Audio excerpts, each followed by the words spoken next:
Thanks for your patience. Yeah, sit right there if you don't mind introducing yourself and telling us what you do. We have the video. Yes, my name is Sandra Boland. I'm with the National MS Society. I'm the logistics specialist, or of course, right under Emily Christian. So I'm just here to go over our Walk MS Cohasset event. It's been the same for pretty much the past 15 years. The route is the same, rest stop is the same, pretty much same deal as always. Same deal as always. And this is May you're 4th. asking for Saturday, May 4th, and the event time is 10 a.m. to 2 p.m. That is correct. Beginning with the setup around 7:30. Yep. Okay. Selectmen have any questions? Nope, our participants are instructed to walk on the sidewalks and follow the rules of the road. Yep, we coordinate with the local police department to put details where they deem necessary for the best safety. Okay. Anybody want to make a motion? Make a motion to approve the application for the National MS Society Walk. Second time for 2019 from 7:30. Is there a second? Second. All those in favor? Aye. Thank you. Awesome, thank you so much, guys. Made it quick despite the wait. Thank you. And Habitat for Humanity, Joe Regan. How are you? Good, thank you. So, same thing. Introduce yourself and That means approved, right? yeah, sort of. Still need the vote. I'm sorry? But you still need the Yes. vote. My name is Joe Regan, Development Officer for Habitat for Humanity. We have a ride that we host each year. We're doing it again this year, September 14th. And with the package, the application package, the map was submitted with details of the routes on the back. Can you just, for the people watching at home, Sure. just kind of Yep. summarize the route through Cohasset? Yep. Basically, up. It's described here on the map here. Otis Ave, Border Street.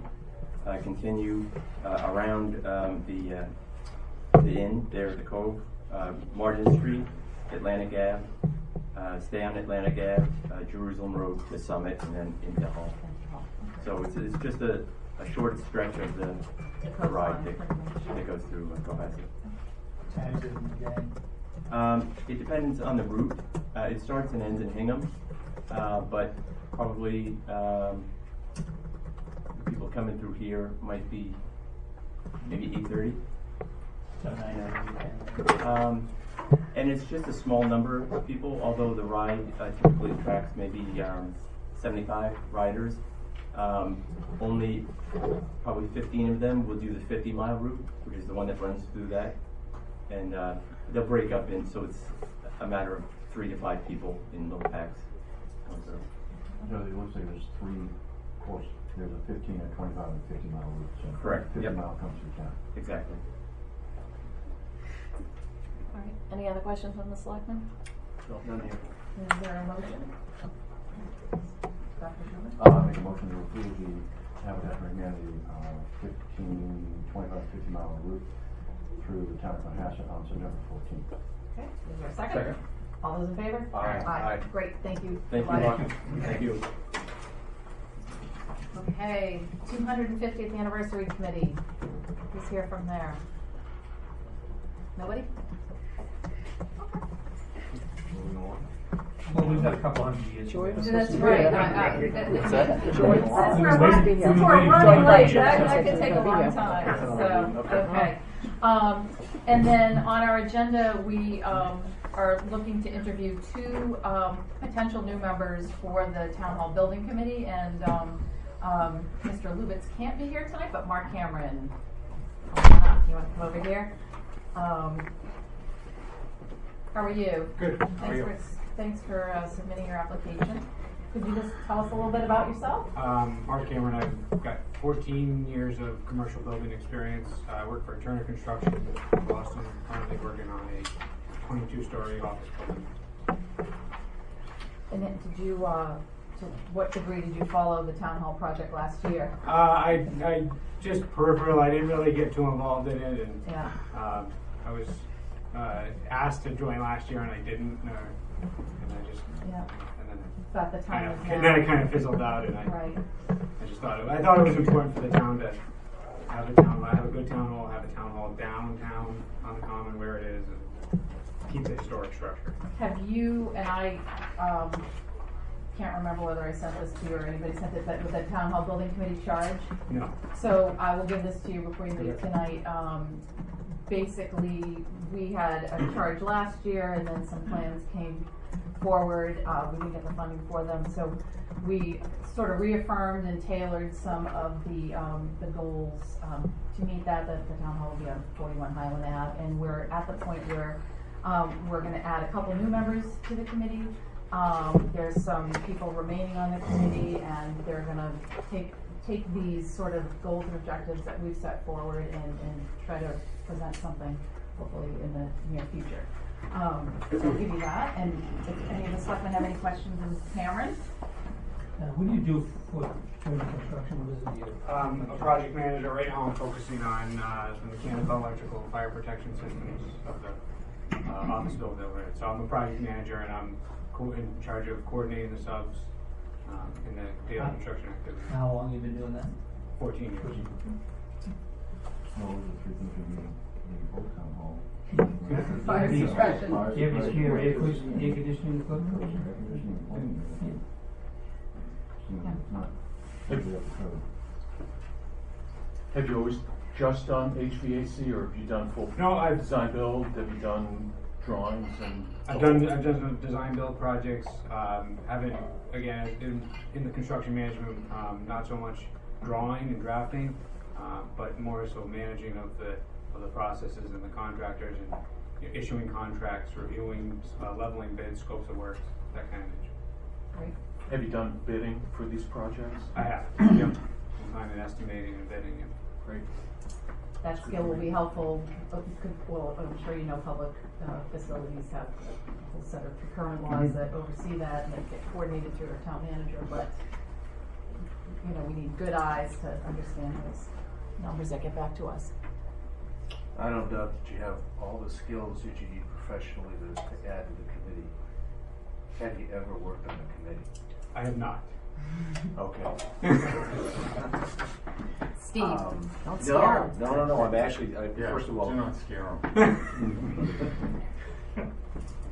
the most important piece of the committee, or working with the committee, is recognizing that everybody brings something to the table, and sometimes your voice will be subjugated to someone else's. But ultimately, they'll come back around, that committee will come back around to tap your expertise. It's critically important to get to the side of the committee as opposed to your approach to it. I say this with a lot of painful experience. And I just bring it forward because we need people to step forward for the first time to get their hands dirty, not with respect to the construction piece. You've got plenty of experience there. To get their hands dirty in helping the town to reach some successful conclusions. And if there's one single continuing hematoma that this town has, it's the inability to address town hall in any successful fashion. So we need to help. A hematoma, huh? Thank Maybe you we for need a stepping doctor. forward. Oh, there's a good chance of that. So, I have no professional questions from Mr. Cameron. Thank you for stepping forward. No, thank you. Great. It's up to the board if you want to vote. Okay. Is there a motion I make a to? motion to appoint Mark Cameron to the town hall building committee. Second. All those in favor? Aye. Congratulations. Thank you, Mike. There is some paperwork to get you officially on a committee, and then you'll hear from the chair soon. We have therapy stipends. Yeah, no, we don't have therapy stipends. But it can be very rewarding. Next up is Powers and Sullivan for our annual audit. And a review of our management letter.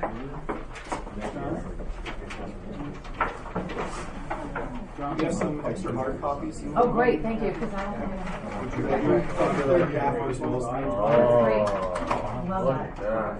Except when we go to recycle all the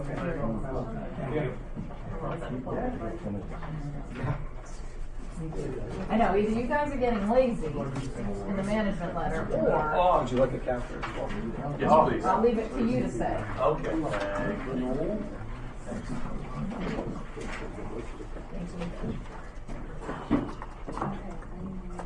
So the cover, just for everybody out there, of our comprehensive annual financial report, which will be summarized by our auditors, is the solar array up behind the dock. Very exciting. Top of the dock, whatever. Okay. Go ahead. There we go. Welcome aboard. Thank you. Well, thank you for having us tonight. We were ready to come down a couple of weeks ago, and thankfully we got a call at the last second while we were both in our cars to stop at our tracks and turn around. I hope you didn't go too far. That was No, actually, we were both just within like 2 miles of the office, so I was getting gas because I figured it's a good idea to do that. You're probably gonna dip on We the got the side of phone the road all call night. from Dawn and we turned around. First of all, my name is Jim Powers from Powers and Sullivan. I'm partner on the engagement. It was me is. I'm Kyle Warren, I'm the manager with Powers and Sullivan. And we're here tonight to just briefly go over the results of operations of the 2018 audit. First off, I'd like to thank Chris and the staff and everybody involved. Unbelievably cooperative bunch you have down here that give us everything we asked for. Without that much complaining, we still auditors and we still are disruptive to the day-to-day operation. But we have a job to do to be independent and we'll go through that. One of the things that you mentioned a little bit about the management levels getting a little thinner, which is good. We do a lot of testing on the internal controls. We do a risk assessment as part of our initial audit where we look at risks in operations, risks in possibilities of misstatement of financial statement, where's the likelihood that material error may occur that wasn't uncovered through the normal course of operations internally. The town does a great job reconciling its cash, which is the most important and probably the biggest risk element, because you're kind of a cash-based operation. And you take a look at the risk elements for your revenues. They're not that difficult when you take a look at the revenue side of this. You take in $45–50 million in the general fund, but because of your demographics, a huge portion of that's real estate and personal property taxes. Do a good job in collection, tax liens, making sure that the receivables are collected on a timely basis, and they are. So there's no significant risk there. We do testing on that, obviously. Some state aid that comes through, and so realistically, from a revenue standpoint, there's a lot of things online with the state. When we take a look at grants and maybe other federal grants, etc., the state has an open checkbook, meaning that their entire ledger is open. We go online, we see what happened 2 days ago, and it gives you all the detail that we put in your code for the town, and we'll see every payment from the state, either directly from them to you or through the feds, through them to here. And so we can take a look at a lot of those things to verify the revenues have come in and they were properly accounted for. Your expenditures, realistically, if you break down your expenditures and your budget's part of the ledger, meaning that it's a legal required document, it's part of the ledger. So from an analytical standpoint, that's great, because every budget is integrated as part of the ledger. It's not some offshoot on an Excel sheet. It has to be balanced, and it goes through that. We test our accountant, finance director's ledgers to make sure that we tie into the ledger 100% of all the budgets, all the transfers that are made. So we look at that as a risk related to that. There's not a lot of transfers between funds, but when you take a look at the type of expenditures you have, a lot of it's payroll. In a service-based organization, whether it's school, public works, etc. And as we go through the budget process and take a look at the budget documents as we do, it's a real deliberative process that have a lot of detective controls that the employees that are working here. In addition to that, all the employees that are there have to be part of the retirement system. And so there's another layer of other people. In order to pay someone, there has to be a retirement deduction. And that retirement deduction has to then be sent over to Norfolk County, and that has to be there. It has to go through human resources. So there's a lot of detective controls, and so we do a lot of analytical work as part of the audit to see what's there, and things really work out well. And most places have the same good controls as you go through, but the reconciling of the activity is really important in looking at things with a skeptical eye from an auditor standpoint, but even your finance people looking at things. If something doesn't look right, they usually check into it. Mistakes are made. So we don't have and haven't had any what we call audit adjustments in years. We assist the town put together the financial statements because we have a process that does that. Don takes responsibility, and Chris takes responsibility for these financial statements. These are not ours. We own the audit opinion, which is unmodified, unqualified, best opinion you can get. And so that's the biggest thing you want to and need to worry about. We don't set policy. We just take a look and see whether or not your assertions in the financial statements are in accordance with generally accepted accounting principles, and they are, and you apply them correctly. We assist in any new GASB implementations, Governmental Accounting Standards Board, to make sure things are done right. And previous management letters, we gave informational comments for the new OPEB standards, or the post-employment benefit standards. That was implemented correctly this year. Had to change and revise the beginning balance. And in effect, we had talked about this in the past, about the OPEB and the pension and that liability. Those are your two big unfunded liabilities, and that's the biggest concern you have from a long-term perspective. And you're in the same place as pretty much everybody else out of Norfolk County. Most of the counties still have a long way to go to fully fund the pension liability. It's going to take a while to get there, to get up to 2040. You're working along on the OPEB liability, making contributions to the trust, but still, even at that point in time, you're still only about 6% funded at the end of the year. But you are making inroads and contributing to that trust over time. Most places you're going to get there. That's not a legal requirement. You don't have to put anything aside, but if it's a sound business decision to start building that trust. We have a committee that's been working all year long, and we'll be making recommendations probably next year. And one of the things, and one of the things that will help you with that, right now you're using a discount rate, a blended rate of 3.95%, which is good because your trust isn't sufficient to carry and have enough money to pay for all the future benefits. And so as you build that up, instead of using a discount rate of 3.95%, which is almost a risk-free rate, the GASB requires that you use a 20-year municipal, a AA municipal bond rate. It's disclosed in the financials, and those usually run between 3 and high 3s. So you're partially funded, putting money aside. Yeah. So basically what the actuary does, and part of the committee, they only think it's going to last 7 years. For the first 7 years, you use a higher discount rate, and then blend that with the remaining years to come up with a 3.9% reasonable amount. That includes inflation as part of that as you go through, get down to your real rate of return. So you're not in bad shape relative to a lot of other communities, but it's obviously the biggest thing from a long-term perspective. From a short-term perspective, you budget conservatively in the general fund. You really want to watch that general fund, and you had surplus revenues or excess revenues over budget of almost $1 million, which is good because you rather spend money after you get it as opposed to hoping you get it. Because if you think it really pushed the envelope on that, if you have a revenue deficit, you need to know that early, which I think you can because of the accounting process that you have in place, but not lose money for the year or dip into fund balance. You'd have to go in, and the only other place you go is have a spending freeze. Nobody wants that, and so that way you can use your free cash as you see fit. You can still fund and send money over to the stabilization fund. You've got over $5 million in all your stabilization funds. You only and even your fund balance for the year, that it tended to turn back to about, what did it have, $500,000, and so you had a surplus for the year of $800,000.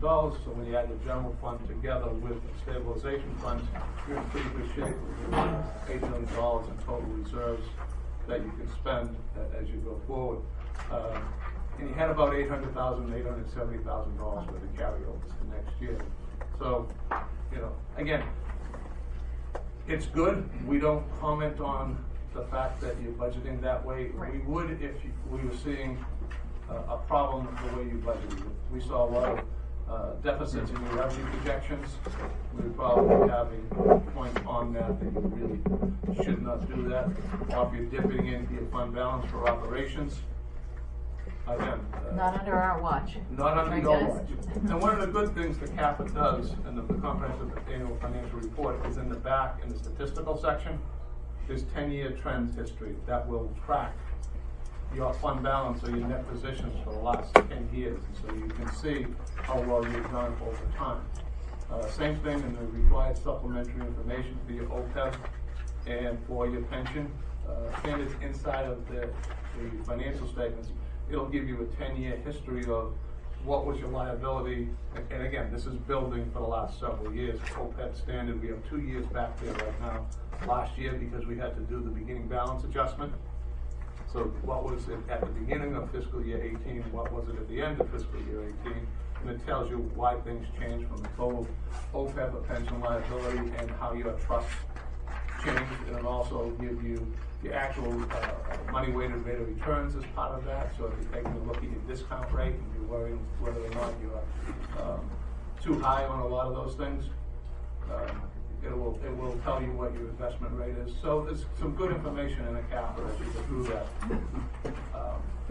Other funds that you have, special revenue funds, non-major funds, they include grants, community preservation, public community preservation, which is your largest special revenue fund, and you have some miscellaneous capital project funds along with some trust funds as part of that, the non-majors.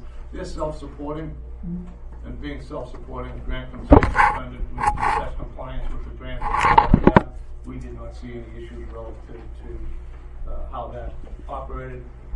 It's a long report, so I didn't do this presentation to walk you through every page. Right. Okay? And I know you probably really want that to happen, but so, I know we got attorneys after us. I do. And thank God you don't have an actuary. Okay? Yeah, exactly. And so, but no, all in all, I think it's a good report. It's good results of operation, fiscal year 18. If we have any questions on that, I just try to highlight what I thought was important in the financials. So what stands out to me is this excess deficiency before transfers. Yep. Last year we were $1.5 million. This year we're negative $136,000. Do you know what's driving that? What page are you on? It's on page 20. Page 20. 20? Yeah. It's a summary of the. Okay. All right. Yeah, this is. I kind of did the differential on the columns, and it seems like public safety is a big part of this. Maybe education, I'm not sure. Yeah, and so the differences that you see is that one of the things that happened this year compared to last, and as you go through, we had an excess of deficiency, 136,000. Previous years, $1,536,000. A lot of that can come from, depending on how you spend community preservation. If you spent more, this is a full accrual basis of accounting. Right. And so most times you're not going to, and depending on, like you said, from a public works perspective, not that big of a change depending on what you had budgeted for that year. A lot of it has to do with how you spent your grants, what grants came in. And as you see, and obviously the new implementation of the OPEB standards as you went through, that has, and usually what you're going to see in that, there's some big fluctuations on OPEB and on pensions They try to go through a process that puts in deferred inflows and outflows to kind of smooth the changes, because if you took a look at a couple of years ago, say even on pensions, if we went back, so if I'm back at, what's the, Statistical section? yeah. Okay, it's not. Yeah, the weighted average return, money weighted average return, and that's part of, say, the component of pensions. In the previous year, you would have earned about 17% on your funds because the market went crazy. And so that, in effect, lowered what was your net expense, because that's a component of expense. This year and last year, everybody was only breaking even or having a small increase. So those things are what causes a lot of these fluctuations. And then what happens is that the gap requires those amounts to be, in effect, amortized over a 5-year period for all intents and purposes. So say if you had a 17%, to make my life easy, you had a 20% rate of return 1 year, last year. Well, what you would recognize is 1/5 of that last year. So you have a big, so you have a deferred inflow, a deferred outflow, and you would, in effect, over the next 5 years, take in 4% per year, of that, as you would do 20% of that. Same thing if you had a big loss, say if you had a change in plan design or a change in discount rate, that has the same effect, that you take that particular loss over that period of time. So the fluctuations, you try to minimize those as you go through, and what you see is that sometimes you can have those particular elements change as part of that. And it looks too like, so our grant income is down almost $800,000, and then if you just look at program revenues, they're up $1 million, and program expenses are up $3 million. So we go back in and try to figure out why. There's $800,000 in grant revenues, so there's close to $1 million right there, and then you get big pops in some of the department categories, huh? Get But the other thing too is that what happens every year is you also have an increase in your real estate as you go through, and that should cover a lot of the expected increases. Those usually, depending on how you budget, what you carry forward each year, have an effect on that bottom line and what carries forward from the beginning year to the end. What we've been finding in the last few years is that the OPEB, especially the OPEB, once that was put in place, and taking a look at the discount rate as it was before, what it is now, every year you have a big change in even the blended rate, and that changes between the beginning and the end of the year. And that's compared to actual. And as you go through that, it's like, what's the difference between I expected to receive 4%, we got in 0, so that's a loss that I have on that. But the previous year I had a 17% gain, and I was expecting 4%. So where does that get booked in the financial statement? That gets booked as a net expense. And so the way they do it is saying, all right, you've got total OPEB liability, which the actuary figures out based on your census data.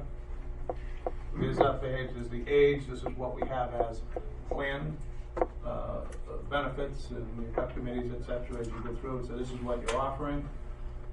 They come up with the total pension liability. And then that is obviously, if that was the only thing you had, there's an increase. Usually there's been an expected increase in the expense, because your liability is going up because you're not putting any money aside. So who has to fund it? Basically, as those employees are earning benefits this year, you have an increase.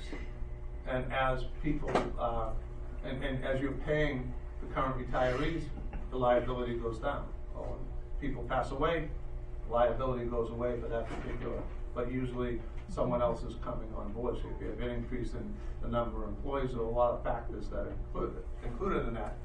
And then what happens is that you can set money aside into your OPEB trust.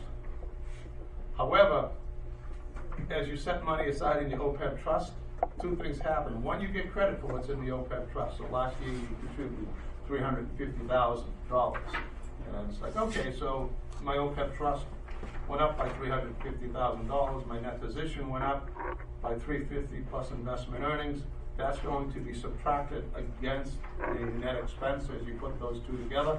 However, you really didn't do anything except for have an expense in your general fund for $350,000. So your net position in your general fund went down by $350,000 because you contributed to, in effect, a trust fund that you cannot, in effect, liquidate that and send that back to the general fund. So you really didn't do anything except for, in effect, maybe increase your discount rate because now you have a funding plan in place.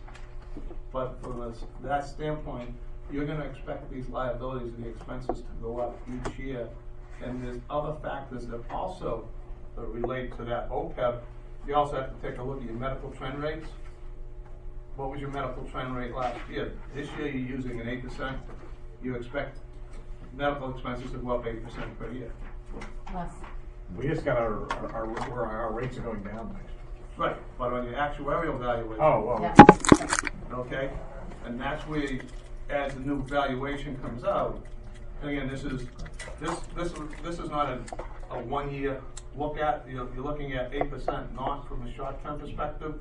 They're looking at and building their tables based on the total payment life of that. So if you have a 25-year-old employee who's going to retire from here, well, guess what? They've got 40 years to retire. Once they retire, they might live, another 25 years. So all of a sudden, you've got a 65-year payment life on that. So the rates they're using is trying to look at that over that period of time.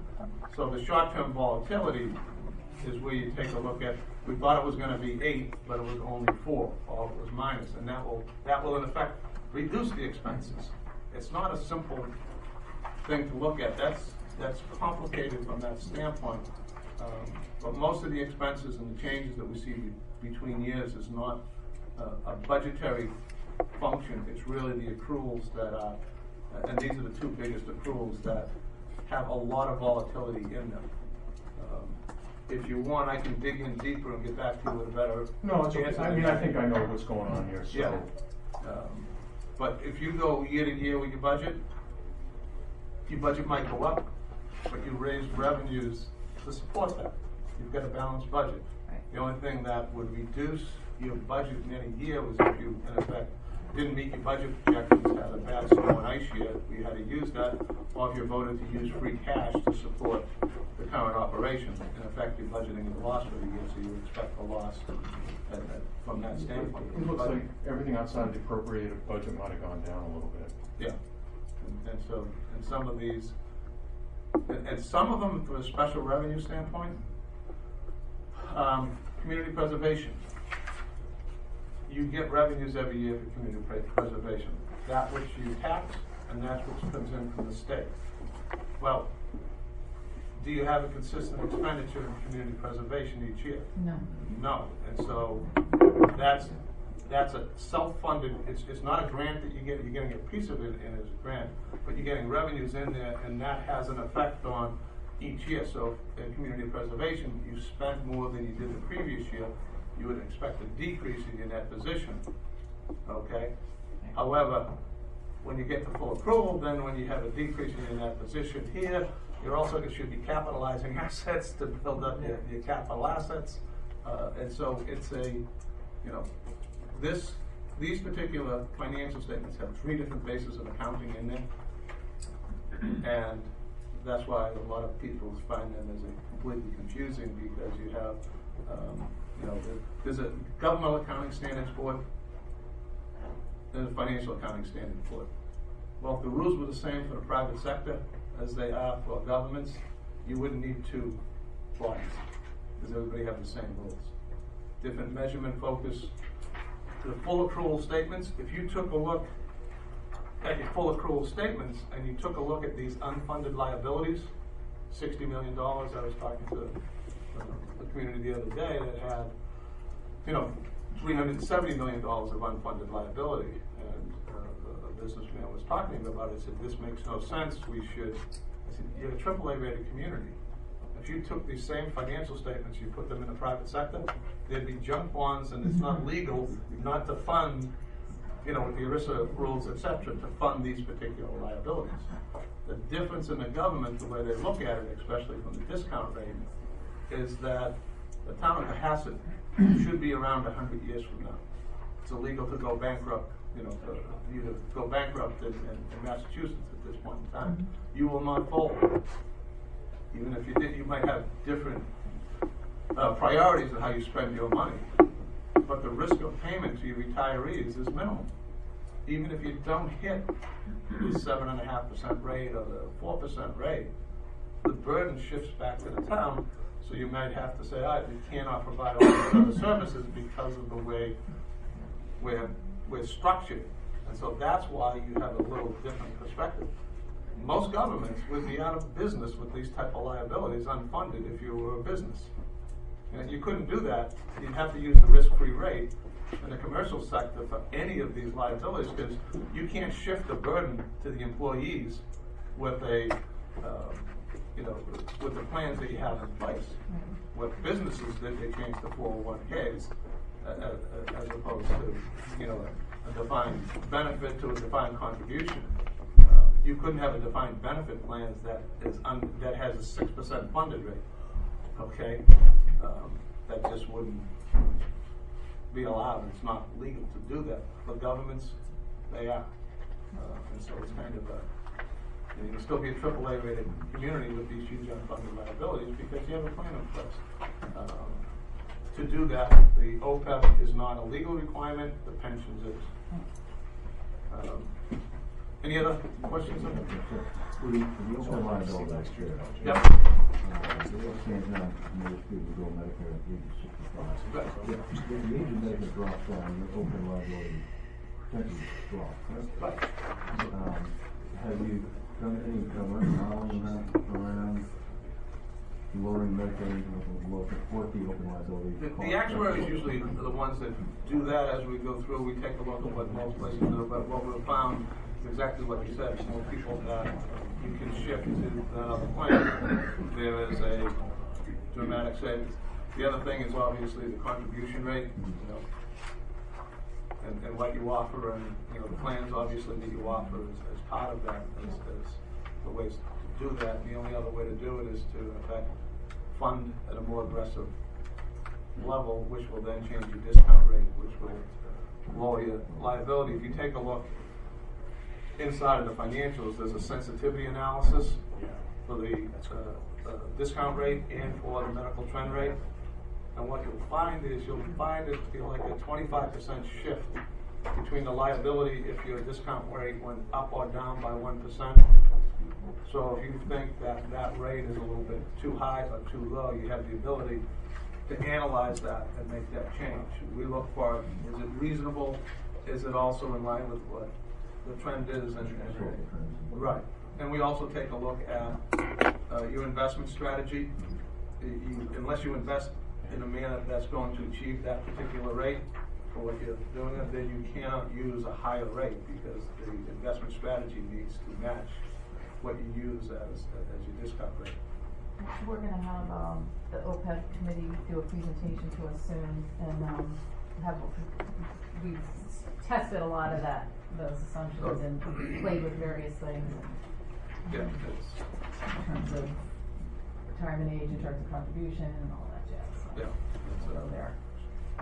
Any other questions for the auditors? Steve? Just one quick one, too. Full-time equivalent. Can you just give me the definition of that as an employee? As an employee, is somebody that's working, I think it's just full-time, and I forget how many hours a week, but it's a full-time. And so if you have two part-timers, again, when you're looking at a full-time equivalent for pensions, are you eligible to receive pensions? And so the standards say if you're working over 24 hours, you can get a pension. Obviously, it's going to be less, but if you had two part-timers, that would be one full-time equivalent as we go through the census data, if that's what you're talking about. OPEB's the same thing. If you had a full-time equivalent person in there, one of the things that's different for the OPEB standard is that pension is based on, liability is a function of time, age, and salary, pensionable salary.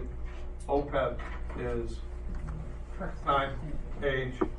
So if you made $200,000 a year or $25,000 a year, and you worked and were able to retire, you can get that. The other thing with OPEB, and you're probably going to go through this, is the state had looked at changing some of the laws to have a more of a vesting schedule in there.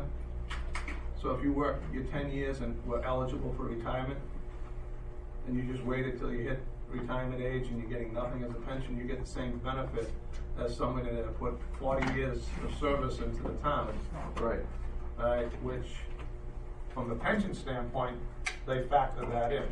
Age, time of service, and so all of a sudden you get a 9% pension for working there 10 years of the total of the maximum of 80, but for getting the same benefit. And so there was talk about raising the 10 years from OPEB to 20.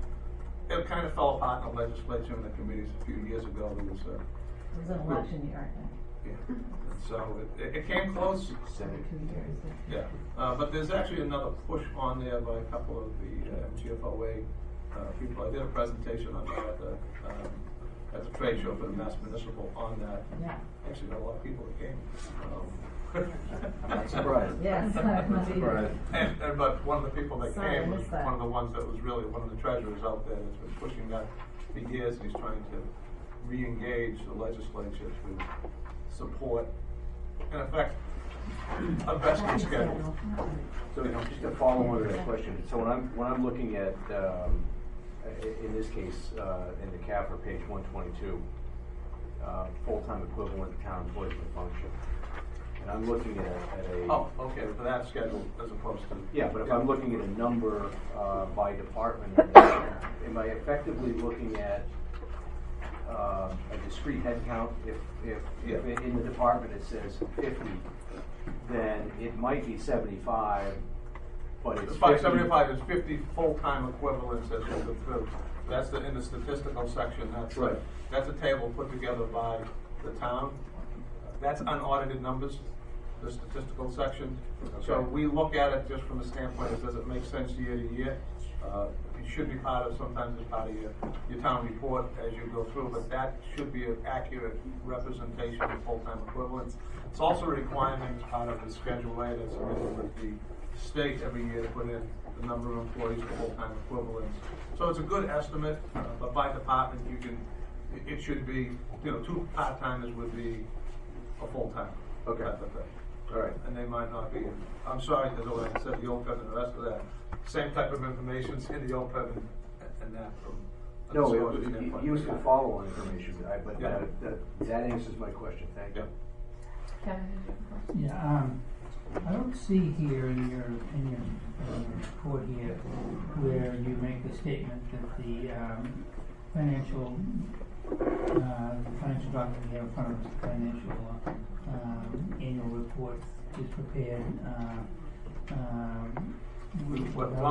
generally under the general. If you went to the other report, you're looking at the management letter. Right, so where is that at? That is on page 13 and 14 of the big report. Right, I'm looking at that quickly. You make a statement here that this, our financial report was made in Bottom conformity page, with yeah. finance. And page 13, opinions, that's where we have multiple opinions based on each opinion. In our opinion, the financial statement referred to above present failure in all material respect, the respective financial position of the government activities, business type activities, each major fund, the aggregated remaining fund information of the town of Cohasset as of June 30th, 2018, and the respective change in financial position and where applicable cash flows thereof, in accordance with accounting principles generally accepted in the United States. Okay, so it is your opinion. It is our opinion that everything is cool. Okay, I would love to move on unless anybody has any other questions for the auditors. No. Good? All right, thank you both very much. Thank you very much. Kevin Rye, Kyle and Jim, thank you. Thank you. See you next year. Yep. Okay, thank you again for being patient. We're gonna now turn to we have 4 citizens petitions, and we're gonna have presentations from the from the proponents of those, and we're gonna start with the electric billing aggregation. I just wanna also note that we have some members of the advisory board out there, so hello and thank you for joining us. Are they coming into session with us? They're not coming into session, no. So, I'm gonna ask you to sit down and, introduce yourself and address for the Hi, record. I'm Steve Penner. I live at 195 Hull Street in Cohasset. And Steve, I'm gonna cue this up just a little bit. We discussed this, this general proposal last week. Right. For consideration for the Board of Selectmen to put it in as a warrant article on our own. We haven't deliberated on that, nor will we tonight, but we want you to have this opportunity because it's also will be on the warrant as a citizen's petition should the board decide not to put it into the body of the warrant. Correct. Do not endorse it as one of our articles. So I turn it over to you. Okay. First of all, I'm here as representing a citizen group, the Cohasset Residents of Climate Action.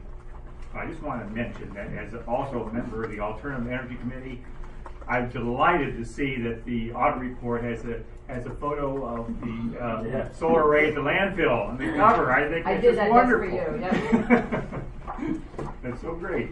So, anyways, this petition advocates for an article on the warrant to get what's called aggregated electricity contract for Cohasset. Now, this is a multi-stage process. What this is a using the power of bulk purchasing to create a pool of residents that will be attracted to energy generators, so that they'll offer a very good rate on the power for residents and businesses in Cohasset. The municipal facilities can join also if they wish in this article. So this is a kind of a long process. There's many steps, and this first step is very limited in scope. All it does is invoke the Utility Restructuring Act of 1997 to authorize you guys, the Board of Selectmen, and the town manager or their designee to investigate and propose a plan for aggregation. Now, that doesn't mean that the town would go through with it. It's just to develop a plan.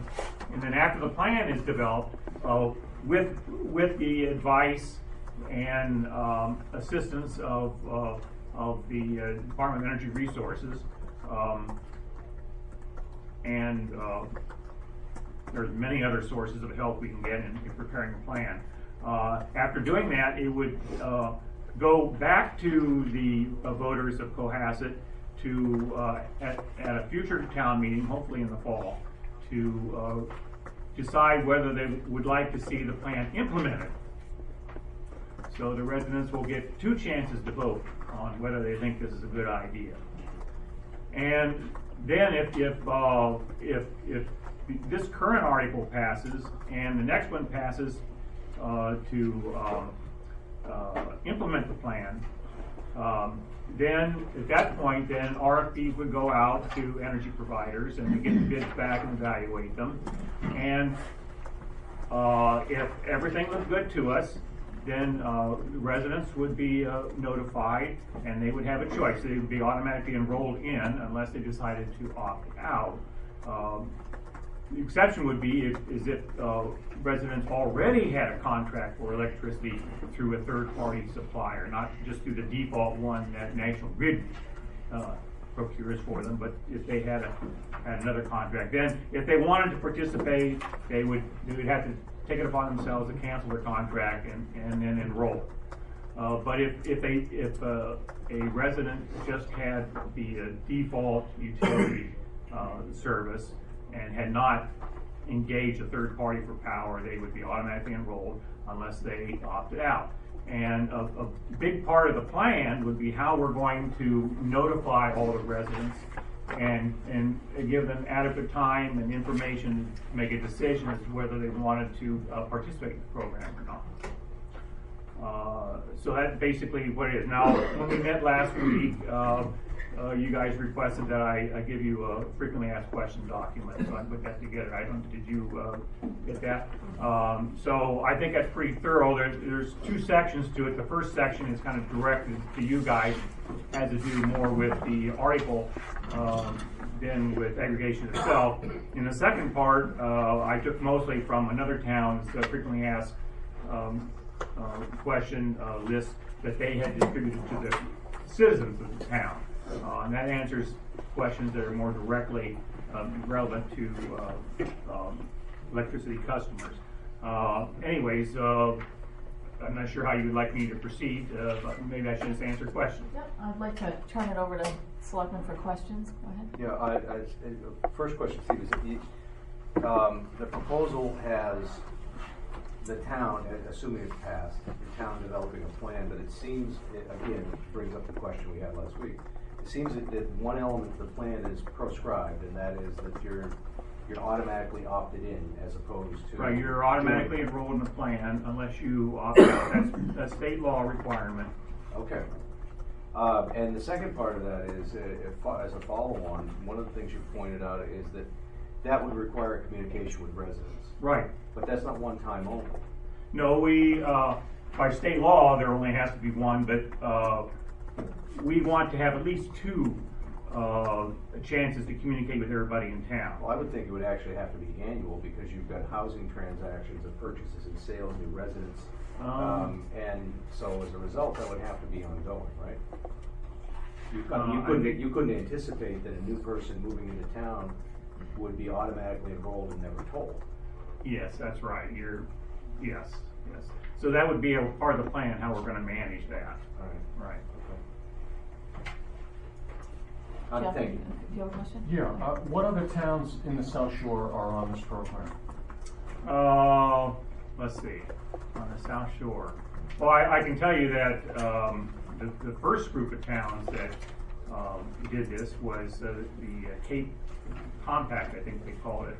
And virtually all the towns on the Cape and the islands went together and got a group aggregation contract. Now, other than that, I don't know our neighboring towns. Of course, you know Hall and Hingham are munis, so they wouldn't be applicable to them.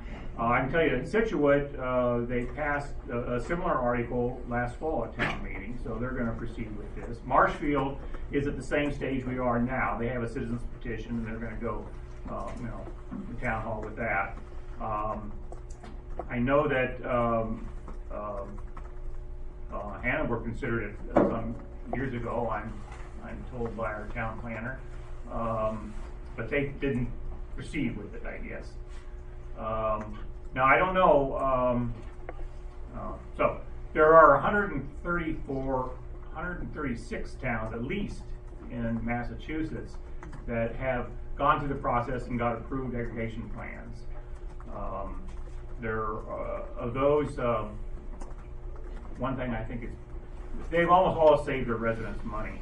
But what I think is really significant is that there were 56 of those towns that offered an option for 100% renewable energy, which is the motivation of the citizens group here doing this. And 80% of those towns actually got an option for 100% renewable energy at a rate that was less than the base rate of the utility. So there's really a huge potential here for. So besides the Cape, nobody else on the South Shore has done this. There's a couple of people in the works and thinking about it, and one said no. Yeah, there are a bunch of towns around Boston in the metropolitan area, but I don't know of any.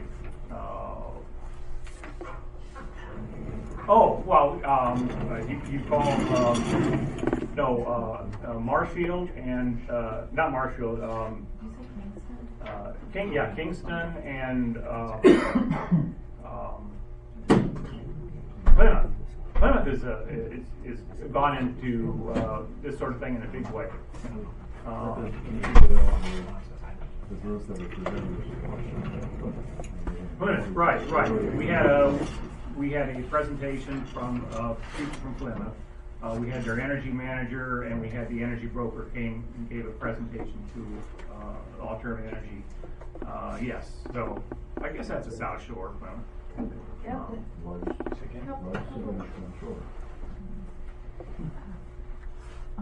I have a couple questions, we'll go down, and you have another one? Yes. One of the things in the article language mentions, to go in, acting alone or in concert with a group of other municipalities. Right. So in other words, we could actually, potentially, eventually, negotiate with, do we have to be adjacent to those towns? No. So we could bundle our, electrical needs with another town that's doing the same thing. Right. And Well, for instance, it's aggregate conceivable that we could go in with Marshfields that Right. can do it, or even Situate. Right. Situate's a little bit ahead of us, but we could do that. Now, aggregating within the town and potentially with other towns. right. Often that will give you an advantage because there's a larger pool Right. of customers to offer Right. the generators. Sometimes it doesn't. It depends. You have to have towns that are kind of similar in type. It wouldn't be good to match an industrial type of town with a residential type of town. That would not work out very well. But if you had two, another town like similar to Cohasset with good commercial but not much industrial or any industrial, then my guess is that you would be able to get a better rate by doing that. And I would think we would definitely want to investigate joining with Situate or Marshfield. Another question I have, which might be more of a governmental question, but why does this need town meeting action? Just for the process of This is by state law. investigating? Okay. The state law, we have to, town governance, which means a town meeting, has to authorize the Board of Selectmen to proceed. To even just look into this, so it's something. Even look yeah, into it, okay. right. Yeah. That's state law. Anybody, Process. Paul or Kevin? This article doesn't call for any expenditure of the town? No. No funds are gonna be We may approved by the- decide that we would like to engage an energy broker, but there wouldn't be any expense to the town for doing that because they're paid by usually it's a 1 mil charge per kilowatt hour. So if the town approved this, we'd get a report back that we would consider, We would think. if we wanted to go to the next step for fall meetings. Now, according to the state law, it could be left up to the Board of Selectmen to decide whether to go to the next stage and actually implement the plan. But we decided as a citizens group and also with the Alternative Energy Committee that we wanted to go the extra mile there and give residents, voters, a second chance to consider where they want to go forward. So we didn't decide to leave it up to the board like you guys. We decided to also ask the citizens where they want to go. And then even if it passed there, and then we went out to bids, issued the RFPs and got the bids back. If the bids didn't look good to us, there's no obligation to proceed beyond that point. And it's unlikely that would happen. I don't know if it's ever happened, but if we got back bids and for whatever reason they weren't attractive to us, there's no obligation to proceed beyond that point. Okay. And by the way, the procurement would still go through you for your charges. There'd be a public procurement. Yeah, right. Steve? The only other the question that I had, which is a follow-on to this, is effectively we're putting together a buying group. The one primary difference is that this is under the auspices of state law, which mandates that citizens opt in. Right. Okay. Why wouldn't we do Or this? I'm sorry, they're automatically enrolled unless they're Automatically locked out. enrolled. You're right. It's a negative consent. Right. Right. And so my question is, why wouldn't we look at doing this independent of state law? The reason, independent of state law, I don't think we'd have, the town have the authority to do it independently of Well, state law. again, brought to town meeting, the participants at town meeting could authorize the town to investigate such an act. But of course, the reason that in 1997 the state wrote the law that way was to make it more attractive to energy generators to want to bid on a contract, because they would have, it'd be more predictable for them to know, estimate how many customers they'd be able to get. When you have the automatic enrollment, you normally have a very high enrollment rate, and so you'd get a better kilowatt hour rate on your electricity by going that way. Now, if somebody, so it's very important that we don't want to surprise anybody. Everybody's got to be notified and know about this. And if in spite of all this, they get on the program and then decide they don't like it, that's okay. They can cancel the program at any time they want with no penalty. So there's no downside to it. If a resident says, "Oh, gee, I don't want government telling me that I should, make this offer to me," they just say they don't want it. At any time with no penalty. The only downside for them is if they later decide, "Oh, gee, my neighbor's getting a better rate than I am here because they are in the aggregation plan." If they want to go back in, there's no guarantee they'd get the same rate that was contracted, you see. That's only fair, So it's really increasing the choice for the residents, and they'll have every opportunity to evaluate it. And if somehow they're on vacation for 2 months over the period where all the notices go out and they miss it and they're unhappy, they just drop out. That's all. No, I understand that. Remember, I remember that this is a community that will recognize what the phone number is to the next vacation spot, but not recognize that they've got to license their dog. They're shocked, I tell you, when they realize that their beach sticker has run out. Simple but very important things escape them. And that's why I was asking you about the notification process. This is one of those areas where, frankly, the infrastructure doesn't currently exist within the town to go on an annual notification process. And so I'm simply concerned about that. Well, normally the notification of residents is handled by the bidder. They voter rolls, I guess. The town sends out the notices about the town meetings to all the voters in town, right? Right, but again, what I'm describing is the fact that we do have turnover in ownership. Yeah, I know. So I understand. I hadn't heard that question asked before, but yes, you're right. There would have to be some way to notify new residents every year. I want to kind of move us along. I know Paul has Okay. some I'm done with my Yep, questions. And I think that's something Thank you. that's one an implementation phase. I'll have to add that question to the frequently asked question list. So maybe just when you go to sign up for the bill when you move to a new house, it has on there who you want. Oh yeah, that would be, right. If you're a new resident moving in, you have to sign up for electric service, right then you'd be notified. So, yeah, you wouldn't have to have a mass mailing or anything. Some of the towns, Rockland, Plymouth, Millis, there's a whole bunch. A lot of these are in the western end of the state because the western end of the state has higher expenses for electricity costs. Eastern end of the state, there's not as many, although there's a whole bunch you can raise it. Oh, you got them? Great. Medford, Melrose, Millis, Rockland, Stoneham, Gloucester, Hamilton are already on board, Winchester, Sudbury, Somerville, Brookline, Harlingen, Dedham. But there's a whole bunch in the western end of the state. The western end of the state has a much higher cost for electricity, and they have saved a tremendous amount. Mass Electric, which is the old company that's out there, very high rates. As you go further east, it's cheaper electrical costs, and that's one of the places where you'll see a lot more of the communities that are involved. And some of them are regional. A couple of the western end of the state have combined municipalities for the purpose of purchasing this, so it's not unusual. It's fairly common, and it does save on just mass volume of buying the powers below the rate. A fairly expensive amount.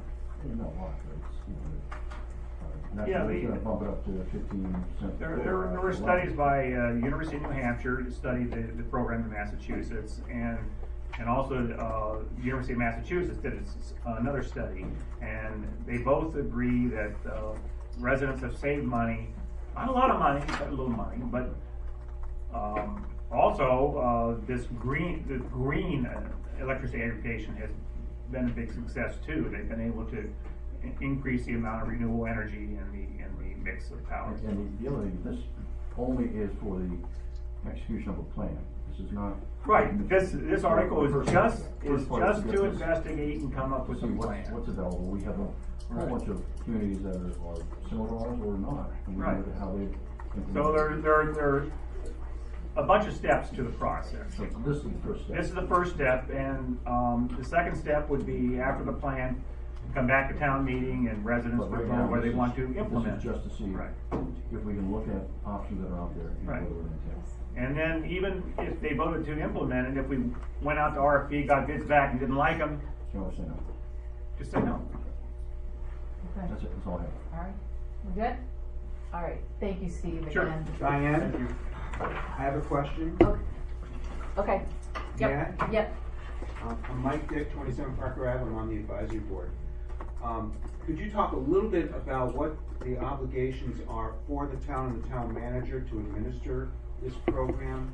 You know, you alluded to communication program, you said something about the bidder would handle it, but then it seems like you also need the town to handle it. And then who's watching the bidder? Does the town need to have a watchdog? I think there has to be the some town aggregator? oversight, yes. Right, so how much overhead would be added to town operations to Well- administer the program? Rough, just. I don't your really take know, on the but you know, situation. I've been in contact with people who've been doing these programs in half a dozen other towns, and none of them indicated that the additional workload for town staff has been onerous. So I don't think it's a big deal, but you know, that is a consideration. I can't really tell you. The literature I've read and the people I've talked to say that it's really pretty minimal oversight, but there is some oversight that would have to be done. You know, like for the Green Communities Act, or you know, a lot of other programs. Even if the money is coming from outside, there has to be some town oversight of these programs. Fair enough, thank you. Steve, I think that, Mike just brings up a good point in that these are the kinds of questions that you'll likely hear at town meeting.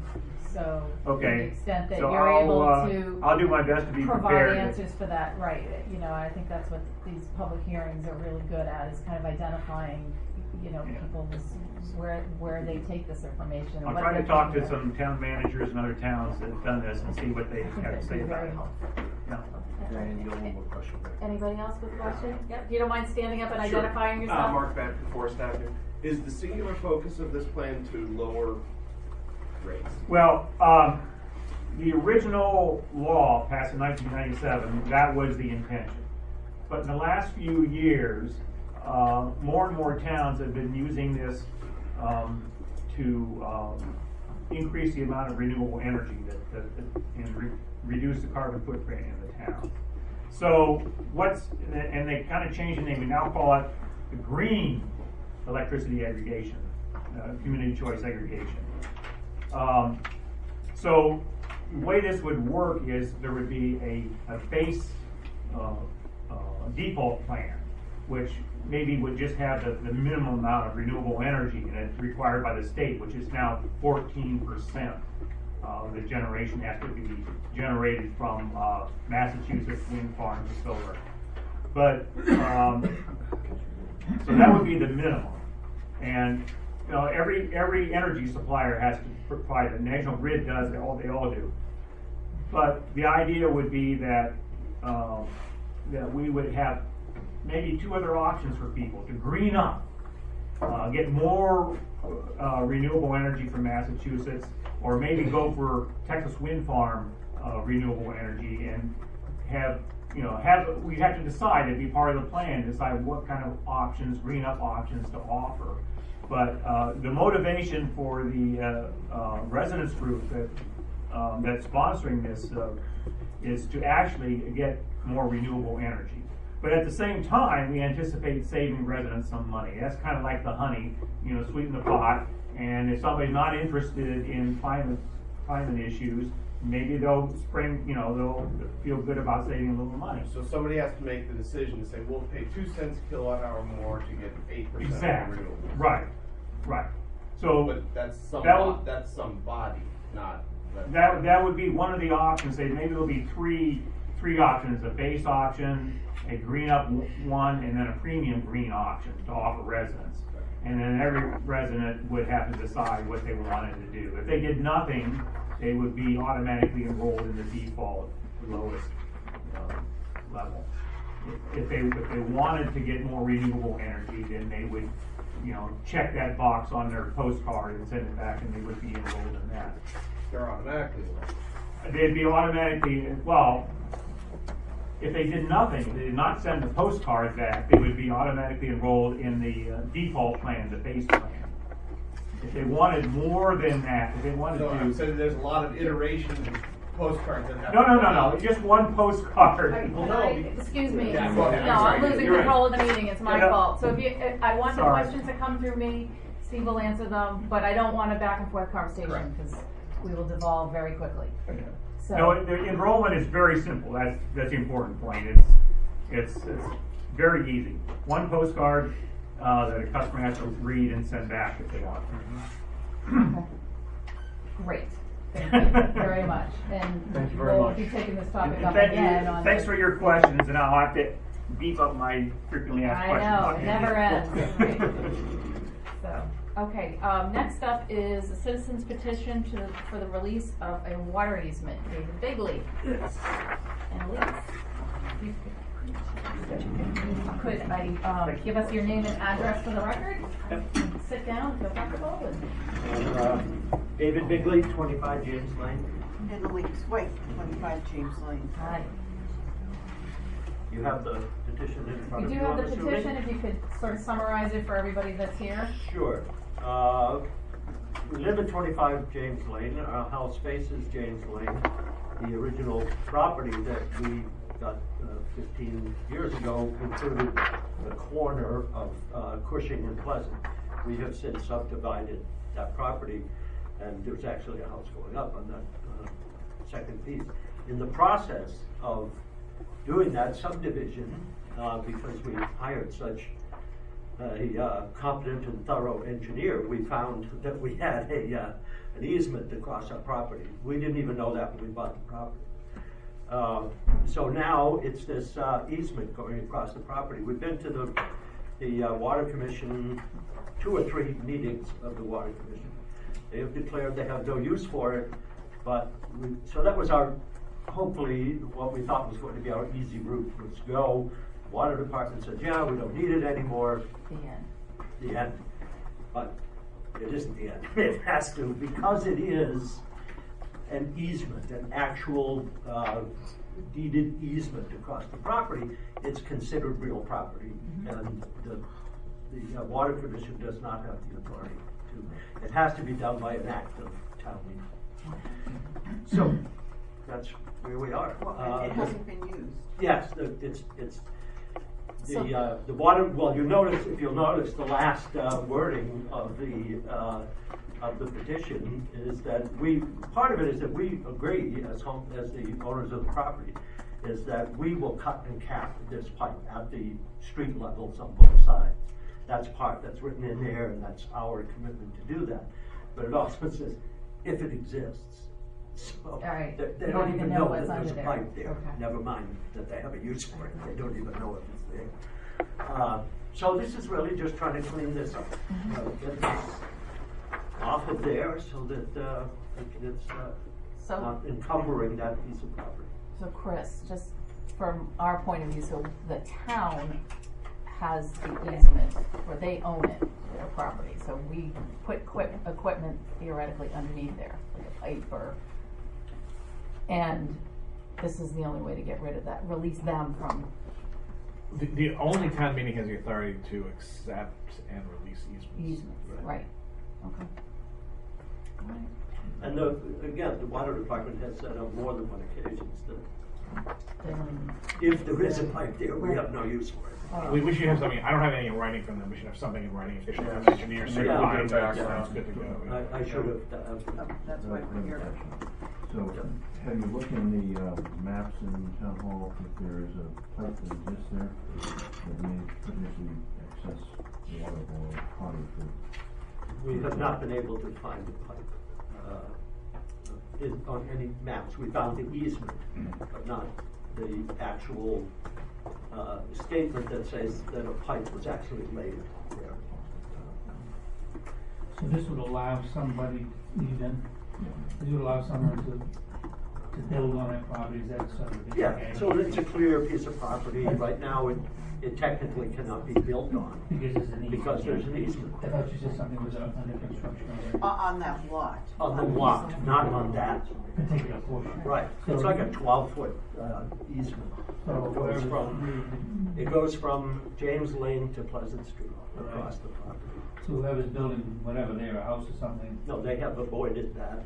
They've avoided it, so that's. Physically building on it, it's going right. So who owns that property now? Is it still you or them?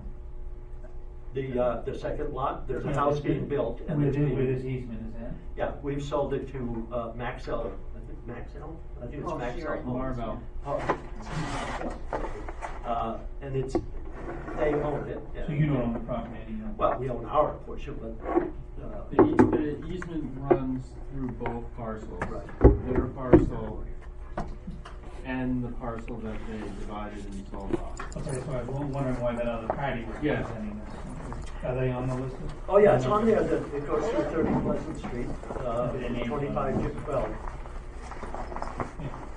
Okay, it would seem to me that we just, sounds interesting, but we need to hear from the water department on this. Yeah, I'm sorry. No, that's okay. And I think, do we need to ask for them to vote on this as well, so that we see their vote on this? It would probably be helpful. I think we need to first start at town hall, whether we have some kind of engineering maps or some kind of other information that would show us what's there. And then if it is indeed a water pipe or water asset, which is still owned by the town, then we can ask them to opine on it and basically kind of sign off on it. But I think we need to know what town property exists underneath that land. Yeah, we do that, but we also need to know what the water department's view is. Yeah, I said that. And their vote. Will you do that? Do you want us to go No, to the we'll water let Crystal department? do it. I mean, the way this should have been done, Yeah. it should have been uncovered before the house got built, right? I mean, and we should have had an opportunity to take a look at it. It will follow. Any other questions before I go? So has this reached the stage where it's gonna be on the warrant anyways, or what? It's a citizen's petition, yes. So it's qualified language-wise and all of that? Oh, yes. So our goal here is a question of evaluating it, giving our opinion. We're gonna want a report, and we're gonna want a vote from the water department. You recommend it or not? Okay. Somebody in the audience? Okay. John Chapman, 100 Front Street, Unit 18. This is actually, I guess, more a follow-up on that, which is the question that arises in my mind is, it's an easement from point X to point Y. Well, what about W to X and Y to Z? Is there something else? That's the other question for the water department. Yeah, I think we need to understand what it is so that we make the appropriate. Is it just from the well up Pleasant Street and tying into something, or was it? Right. Are there other easements out there we don't know about? Right. Well, in the investigation of this, when we subdivided the property, this was the only easement that came up. And it is a straight easement that just goes from James Lane to Pleasant Street. So I don't know what there's anymore. I guess you never know. Okay, Chris, do you have enough direction from us? Yep. Okay, get more information. But all of these citizens petitions, just for all of you that may not know this, they automatically are on the warrant in this form that was presented to us. Our role, and advisory committee's role ultimately will be to make a recommendation at town meeting on it. So we'll get a little more due diligence on our end, and thank you. So you can't make a recommendation tonight? No. Do we get back on the agenda to hear your recommendation? Yes, yes. Well, what we usually do is if there are other boards that are, making recommendations, and in this case it would be the advisory board, once they've had a chance to opine, we will listen to their points of view, we will deliberate, and then we'll come up with a recommendation. Okay. And then we'll obviously ask our town manager to make sure before we do that, that we have the information that we need. Okay. All right, well, if there's any more that we can provide, please ask. We know where to find you. Yes. Thank you. Okay. Thank you. Thanks so much. Next one is a conservation, a citizen's petition for a conservation restriction for 2 parcels of land on Beach Street.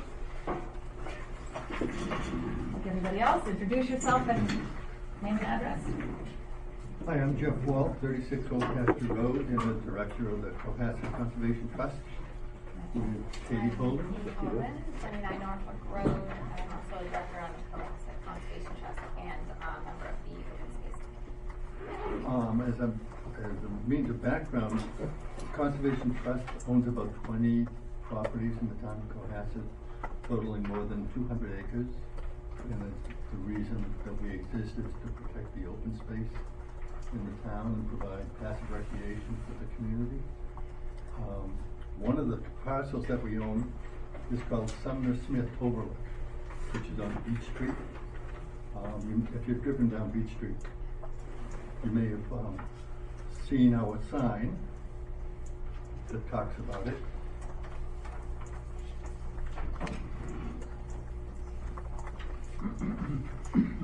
It's a small 1-acre parcel, goes up to the top of a ledge, and it provides winter overlook to Little Harbor and the Atlantic Ocean. Is this one for CCT Smith property? Smith property. That's the one you're talking about? Yes. And you own that? We own that. And it's about 1 acre? Yep. There's a trail on it that goes up to the It was bequeathed to us by Sumner Smith and his will. Next to Sumner Smith property are 2 town-owned parcels of land. Town has owned them for quite some time. And we were thinking that last December, at special town meeting, Beach Street was one of the streets that was named for the scenic roadways in Cohasset. And to help maintain the natural beauty of that street, it would be a good idea to put conservation restriction on those 2 parcels, tying all those 3 together, Sumner Smith Overlook plus 2 town parcels, would just create a nice natural area in town to, when people go down Beach Street, create some additional trails, a place where people could enjoy the environment. Are these, I think I'm reading this right, there's some wetlands on this one? Yes. On one of them? Yes. But there are areas that could be trailed, Yes. you know, interconnected? Yes. And then the house that's right here, looks like it's right next to the CCT Smith property? Is that a home? 131? Yes, Yeah. that's a home. Yep. Can we say who lives there? Do you know who lives there? No. Okay. Alright, only just because I'm trying to place exactly where Beach Street it is. That's the big parcel behind it is where the Fritz Builders and Okay. Ellen Moyle. Oh, okay, I know exactly where it is then, yeah, I know who lives in one of them, yeah, okay.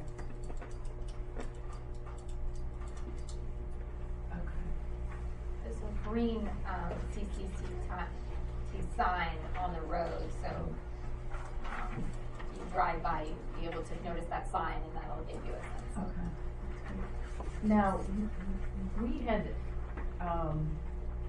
had talked about these lots before, and if I want to ask Chris about, there's one of them that we do not have clear title on, is that right? Or can you explain that? So there's 2 lots here, and for the purposes of, I guess one is more easterly than the other, I guess, is that a best way to, Okay. yeah. The more easterly, they all came from a large parcel at one point that was a farm or something. the more easterly lot, the one that's immediately adjacent to the Smith overlook. Correct. Is clean from our records. The one that's just adjacent to that is not. So we've been exploring the title history on that. It does appear to be owned by the town, but how it became owned by the town, we're not entirely sure. So we have our law firm that does environmental and land use work has a clerk who's going to be digging but at this point we know that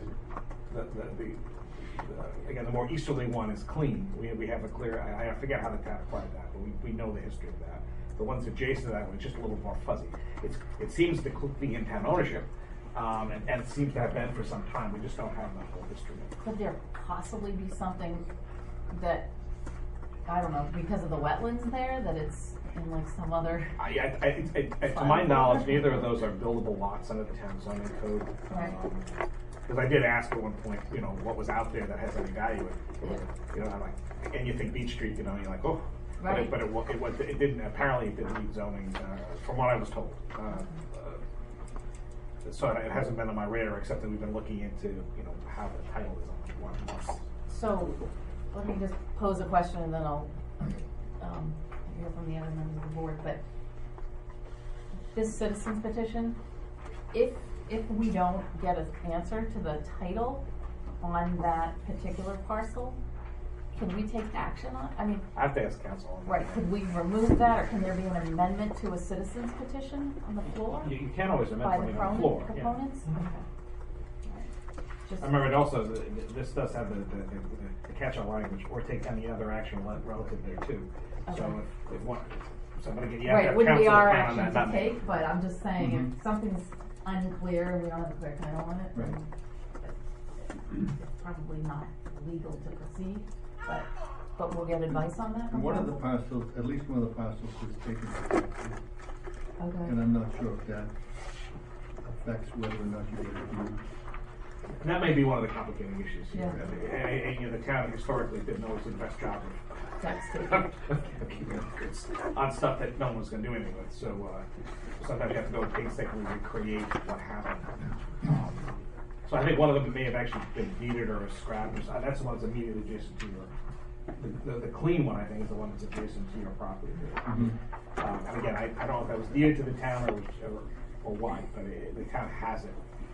Well, I've already said that. I don't have to repeat what I already said. All right. Any selectmen? So what is this? Is this a law that if the town votes to put something under a conservation restriction, why isn't it held by the town? Is it by the law? It has to be held by some kind of non-profit trust? Is that the way this works? It goes to two parties. Conservation restriction is given either to the town by a private party, such as us, or the town gives it to a conservation organization, such as us. But the group that owns the conservation restriction oversees the property to make sure that it's held for conservation purposes. So it might be, if the town did this, it might be their motivation to turn it over to you folks for 99 years, so that you folks will be responsible for taking care of it. Is that a reason to do that? Yeah. Paul, do you want to? No. That's the question. Steve? I have questions for you, Chris, but likewise, let me just come back to it for a second. You were originally talking, and I'm assuming that you were thinking in generalities that this might be, if this were to pass, this might be connective trails to the Smith property. Yes. So where would people park? The whole area would be the park. No, where would people park? Where would they park? Right. They would park at town hall. There are a lot of people that walk along the street. Popular walking. Yeah. Park at town hall. Okay, so that's and that is just by rough estimate. I'd say at least 600 yards or better than a quarter of a mile. Right. And Say that again? I do that, that's Yeah. my walk, I park at the town hall and, Yeah, no, it's a fair, Yep. I'm simply bringing Not that in up. one of the town business spots. The other question I have, and this is for Chris, while these are not currently buildable lots, do they hold value to the town in any other way? Potentially. I mean, you know, land has intrinsic value anyway. Haven't actually explored if you combine them if they're buildable. I don't know if there's any restrictions on either one of them. If it was donated with some kind of restriction. But land has potential, always has some potential value. You can always have. One of the things that the treasurer collector tries to do in what's called land of low value is to maybe attach it to a neighboring parcel if it doesn't have some other value, so that it goes back on the tax rolls. Because if it's town owned, it's on the tax rolls. Right, I'm just, that's the question. Does it unlock taxable valuation to the town in some other way? Well, there's multiple ways of doing that. Okay, thank you. That's what I'm looking for. Jeff? Okay. Quick thing. Go ahead, yeah. Just a quick, is it feasible to put either parking there or bicycle parking or just something so that someone could get there other than walking from town hall? Or is that not a feasible thing to do? I don't know. I guess you could look at it. No, I think if you look at the easternmost property, which is the one that's closest to the Smith property, or even at the Smith property, you could definitely put bicycle parking. The Smith parcel is bounded by a stone wall with an opening on Beach Street and then ledge. So you could put bicycle parking inside the stone wall very easily because it's flat at the beginning before it goes up to the top of the ledge. If we were to do this, I would be very opposed to any kind of car parking. I think that's kind of not the point. If it goes into conservation, bike racks or something, I think would be irresponsible and probably something we should talk as a board at some point about doing more of around town. But okay, John, did you have a question? Yeah, I'd like to follow up Steve's question, perhaps request if you consider doing a more formal appraisal or valuation of it. I think it'd be relatively short of money, and I know it's a question that's going to come up when we meet on it. I suspect it's one people will ask at town meeting. With a kind of asterisk that again, we may not even be able to identify a title on the westernmost parcel. Right, but I think it would behoove us rather than sort of speculating, just sort of get those facts out and a third party independent opinion on that would go a long way, I suspect. Yep. Paul, do you have a question? Paul Carlson, 82 Wheelwright Farm, also a member of the advisory committee. Would it be possible to ask the commissioners to put some red ribbons or something to indicate, at least for Beach Street, where we're talking about? I don't know where the Sumner property ends and where the other two begin and end. Is that something they can consider? Yeah, we can do that.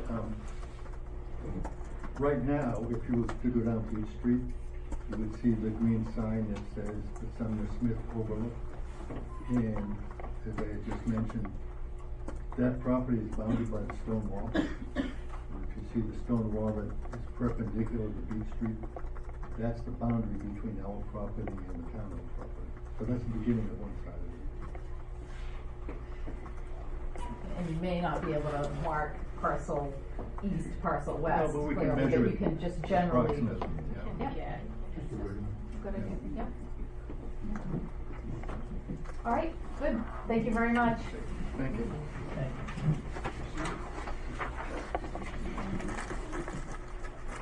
Alrighty. Next up is citizen petition to amend the existing sewer district. Anybody else? Come on up.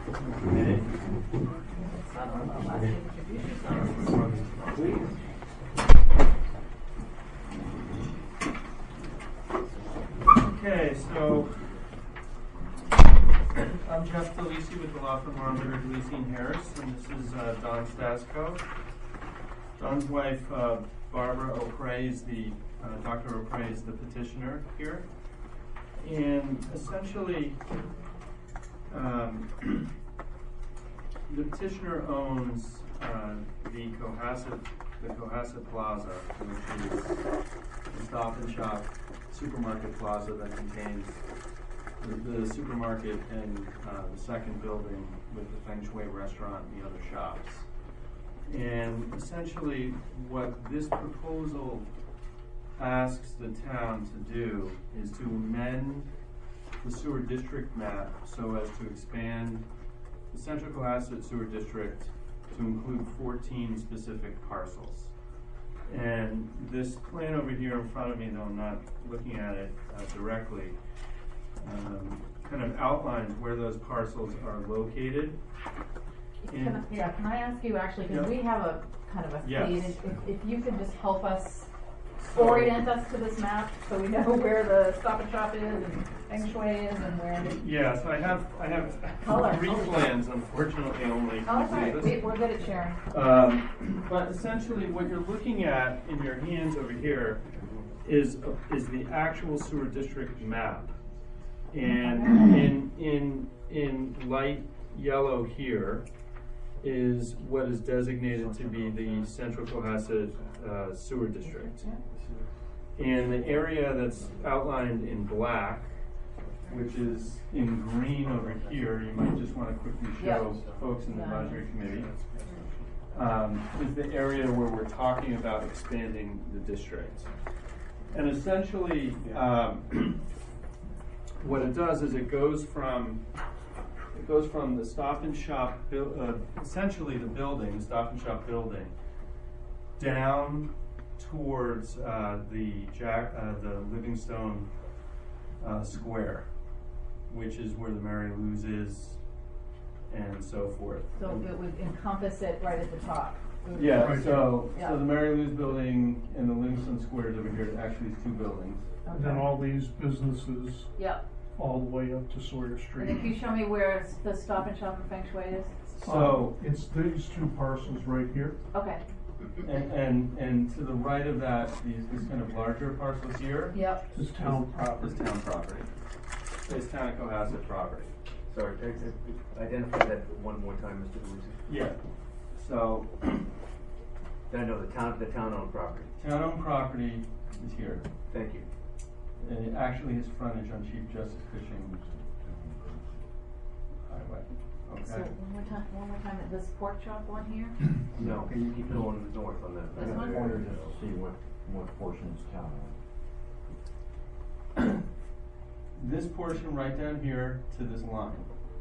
Okay, kind of this little rectangle. Yeah. All the way back to the back edge, way back here. Behind Deerfield School. Can you show us too? So the other parcels are also town. You have to point it. It's actually, I believe, it's probably 3 parcels. Which is owned by the town. Owned by the town, right there. Where is that? What's on there now? Nothing. It's just land. Is that behind Deer Hill? Excuse me? Yes. Yes, I know the land. Yeah, it's behind Deer.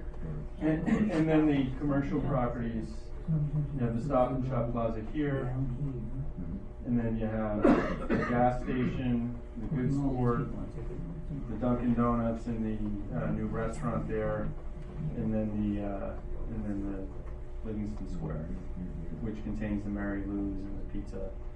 And I think I might have missed. Diane? Okay, continue. Okay. I'll get so, to the audience questions back to the board. Thank you.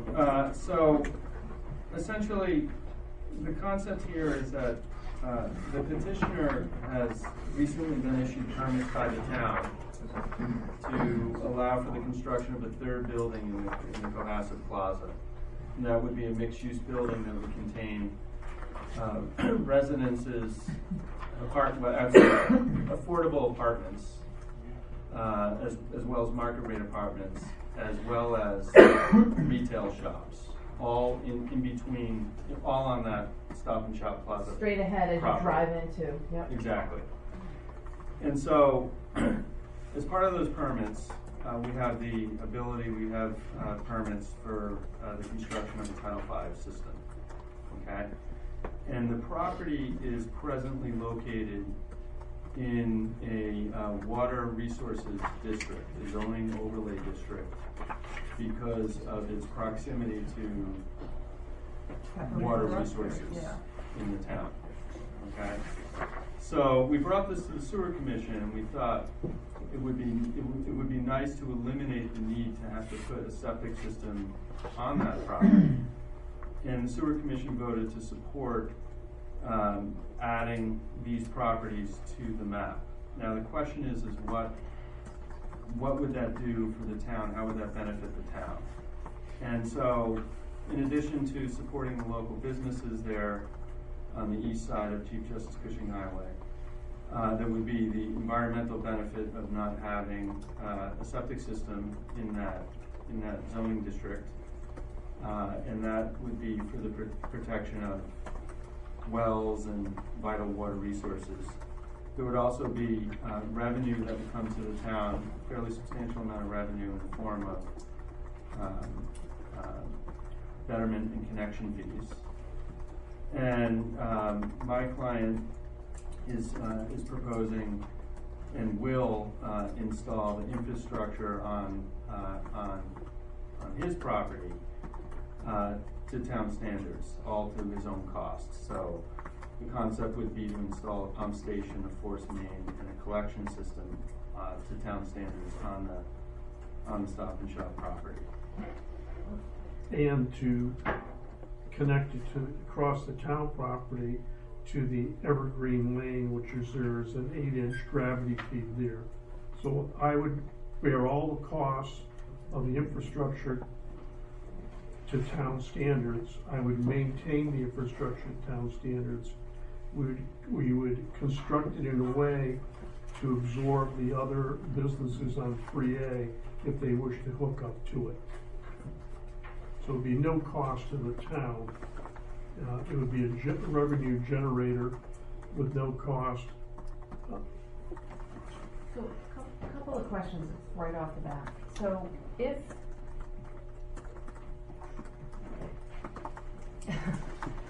one question I have is would we need to grant an easement, which this does not seek, for, let's assume this went through, and in order to take the sewer pipes from the Stop and Shop property, and wherever the pumping station is, across the town properties to Evergreen, we would probably have to.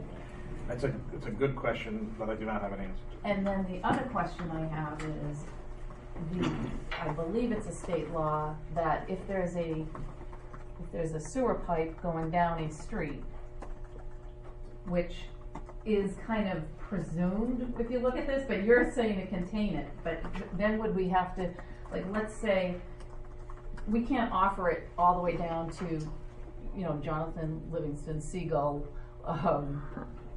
Plaza without then making it available potentially to properties on the opposite side. Is that right? Or the property owners said they would put an easement behind their property for that line to go, so it wouldn't go into 3A. So it would go behind all the businesses. Behind all those businesses, but there's also properties there that. Excuse me? All of these businesses abut homes. Right. So I would imagine that's just a hurdle almost not worthy of consideration, but. Just by virtue of adding these properties to the sewer district map does not entitle the properties to connect.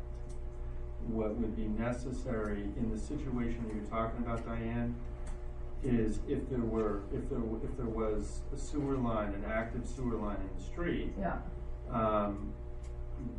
people would have the absolute right to a connection if they paid the betterment. Okay, but we're not proposing to extend the line in the street. We think it makes sense, since we're putting infrastructure on our property, to add these other properties in the sewer in the map. And should they decide that they want to connect, they would have to figure out how to get the line to their property from ours. You know, that's similar to what if you owned a private property in town and you wanted to connect to the sewer, you would think the connection to the sewer. So the fact that you're doing everything for the connection, it's required anyway. Well, what's not required is bringing the line over and putting infrastructure that would support all the other businesses. No, but for that piece of property, you were a single homeowner on that property, you would still bear the cost of piping it to the sewer. So if I connect For to- ourselves, yes. Yeah, and it's the same, so the cost structure there, that's part of the business connection to the sewer. In that circumstance, but where the revenue generation comes from, in addition to having this property be in the sewer district and having it connected, would be that we then would offer the system infrastructure on our property to other businesses, which would. But that would be similar to connecting to the sewer in the street. If you have a piece of property and you wish to connect to it, the infrastructure is there. That would be same. Same sewer. Not sure.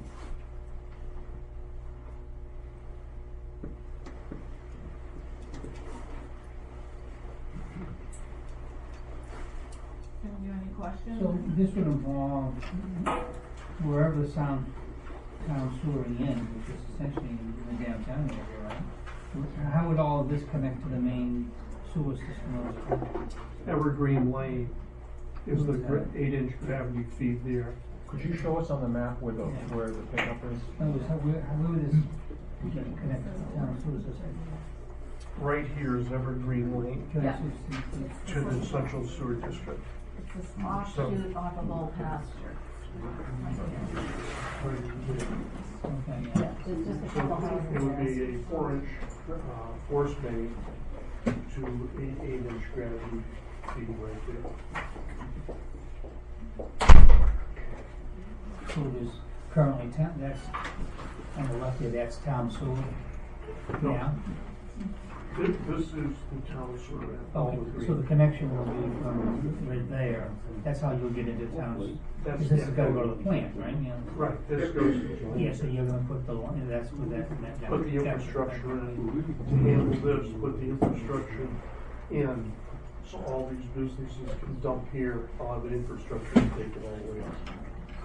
Now, is the ability to dump into this, what is the infrastructure here? How does that connect to the main? That's an 8-inch gravity feed there. Right, now, from there, can it handle the flow?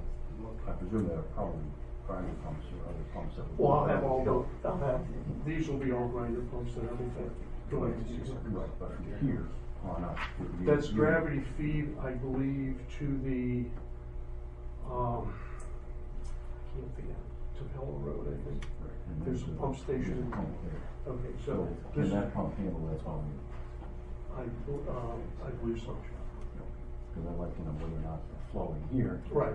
Gravity feed is fine, but there's several locations where there's Right. large pumps that I put it over the ledge. Right, I think there's secondary discussions too in terms of what the current sewer infrastructure is in terms of capacity, in terms of the piping and the pumping, which I'm not gonna ask you to address because, I wanna. I have those numbers here. Okay, Steve and Jack, do you have any questions right now? I don't. No, my questions are more along the lines of capacity, allocation, and we've gone through several iterations of this in the past, and I think Mr. Stasko, as opposed to Ms. O'Prey, in the past had proposed, although I don't know that it ever made time, he proposed bringing a line up 3A. Mm-hmm. And at that time, the commission had no position on what the allocation of resources should be. The sewer commission. The sewer commission. And I'd like to hear about that now, because, frankly, if there's a possibility of two things. There's a possibility of sewering the Stop and Shop plaza and other relatively high output businesses get them away from septic, well, that would be a plus. Having lived on Fair Oaks Lane, there was a restaurant that would have abutted this in the past that we all affectionately knew as the underage drinking spot. No, it's Cocoa Island, I'm sorry. That had severe problems with their septic system. There's not a whole lot of natural drainage in the soil, so it would be attractive to do that. But we have a limited resource, and I'd like to hear what their view is. The other piece of that is that if that in fact hooked up, it might unlock a substantial amount of value in existing land there that either could be used to a higher level or might actually get built out in the first place. And that's, from the town's perspective, that might be attractive. Well, I should say that might be attractive. That could be very attractive. So I'm done. I'll ask questions from the audience if they have any, but one other thing, Chris, and I think I have it right, it's Peppermint Brook is back here maybe on the town land? Or yes. But if we could get sort of a topographical map that shows us where some of the vulnerable I can just go on Muni, but it would be great if we understood sort of what kind of what that town land is like and what is possible there. You know, I mean, if there's a protected watershed area, can we even put pipes, get a pipe up through there? So, okay, Mike. To your point, this was a question I wanted to raise. Can we find out what the wetland edge is throughout that entire area? The wetland edge, where the jurisdiction of the Conservation Commission takes over, where they would have to rule or take a permit application from you. Yeah, there would be one area that the pipe would be going underneath the wetlands. It would be going underneath. Correct. So that's a concern and would be a pretty complicated permit, I would expect.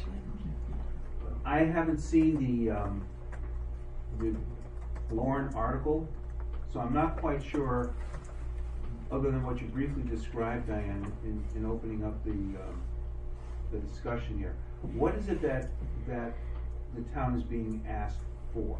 What do you want the town to provide? The right to put the pipe through town property to Evergreen Lane. No, that's not what is on this warrant.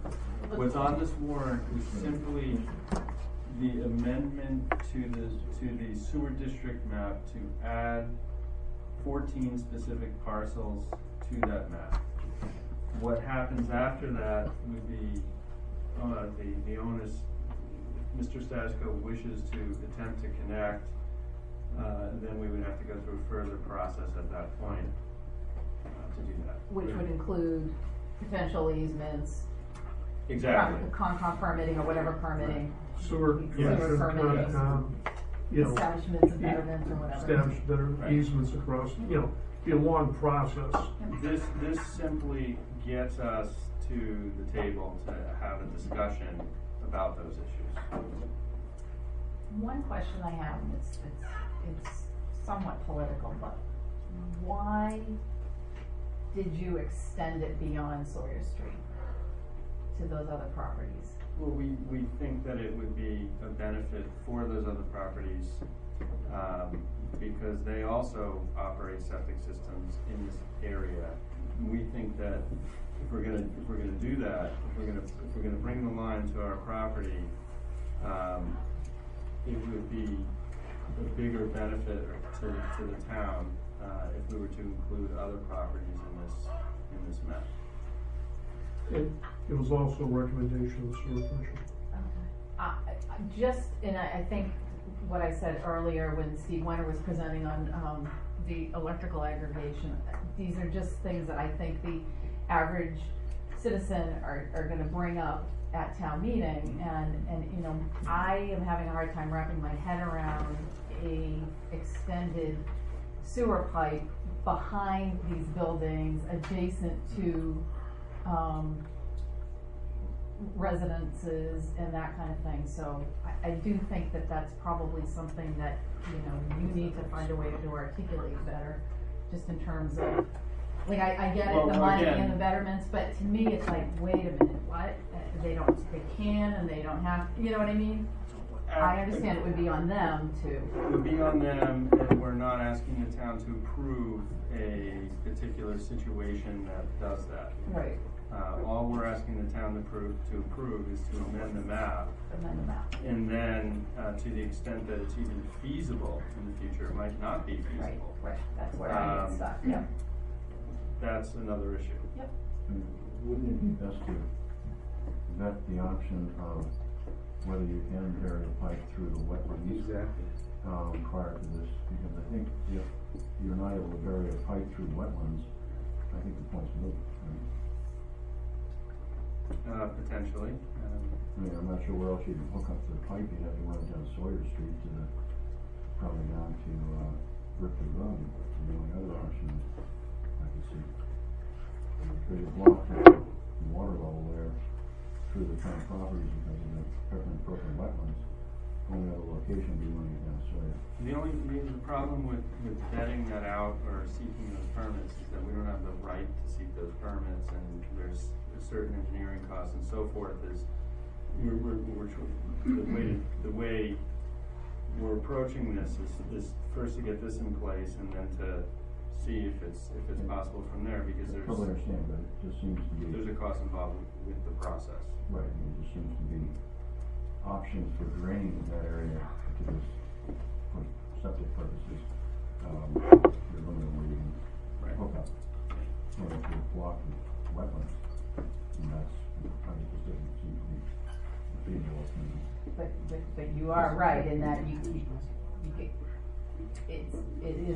you can't go and even seek an opinion, even an advisory opinion from Concom until you have negotiated potential easements with the town, to Well, pipe but my there. point is you could get expansion of the district. and In then a run- different way. And then run the pipe a different location. Right. But then If you've got the option that you're now a member of the district, you have to, I would think, have the available option to connect somewhere, and how do you connect? And I see the option would be running down 3A or running down Sawyer. Right. I also think, I'll take questions in a second, but I also think, I will say just for tonight, that tomorrow night there is a regional sewer discussion, at 6:30 at Wilcott Commons on Sawyer Street, so that's another hesitancy I have, because there are bigger global visions for sewer in Cohasset, and I think that conversation, needs to take place, and I encourage everybody to go to that meeting tomorrow night. John first, and then. On the map, is everything in white currently outside of the district?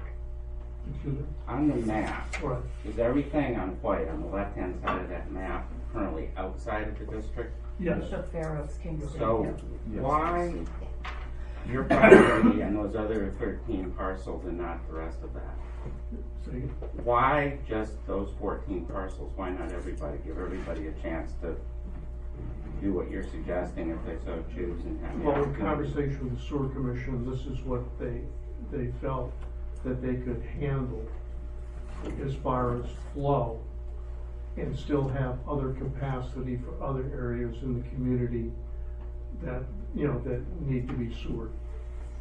So they I don't know the exact numbers, but I think they want a capacity of 40,000 gallons per day.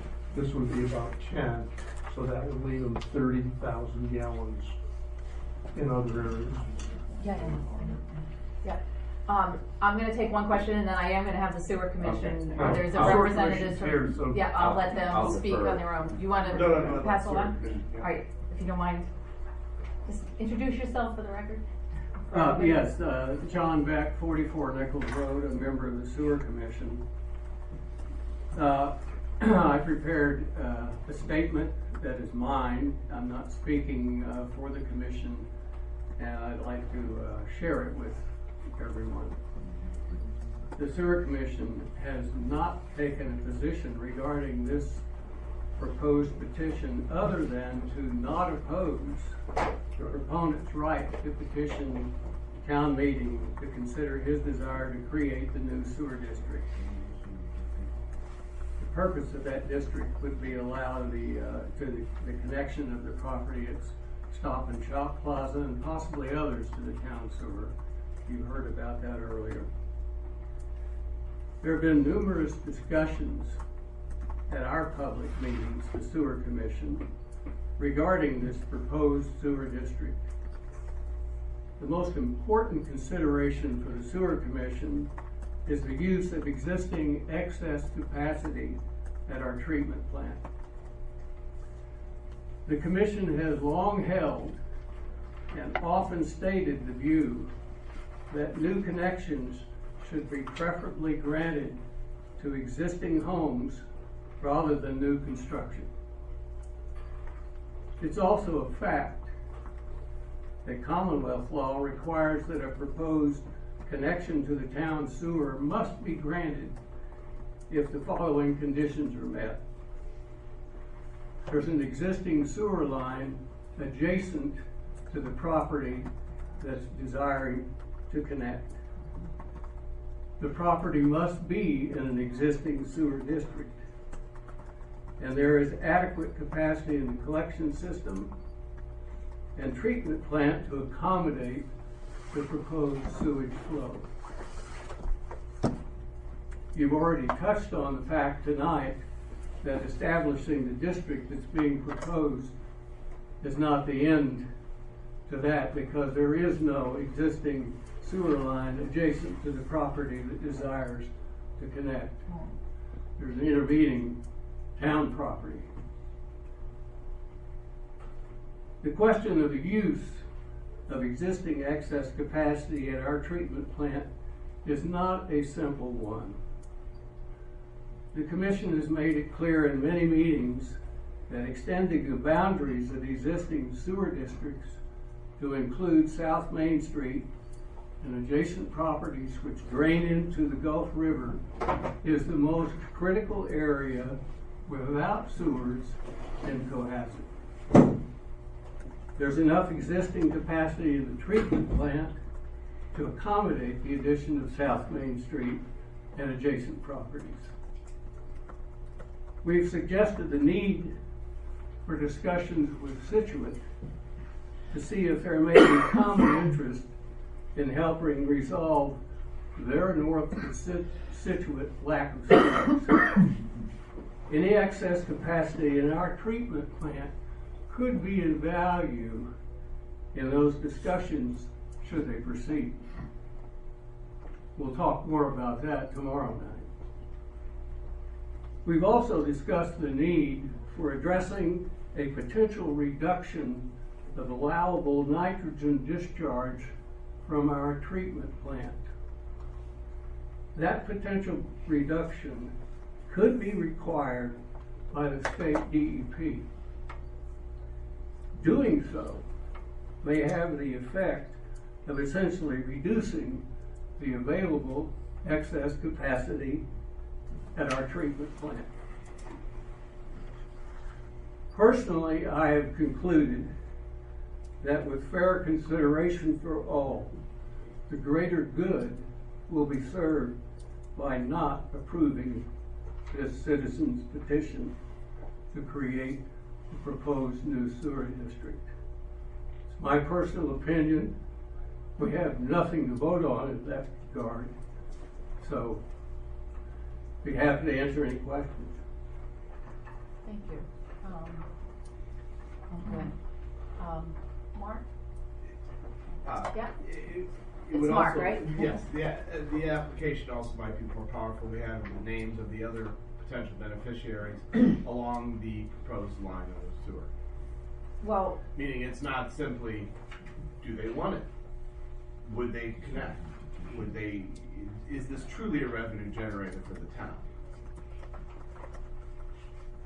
because it doesn't affect just one property. Right. Well, I mean, this is a citizen's petition, and it has, you know, the required signatures, which I can't read, just because it's a bad photocopy. But I mean, there are 10 citizens. They can be from anywhere in town to petition town meeting to address this.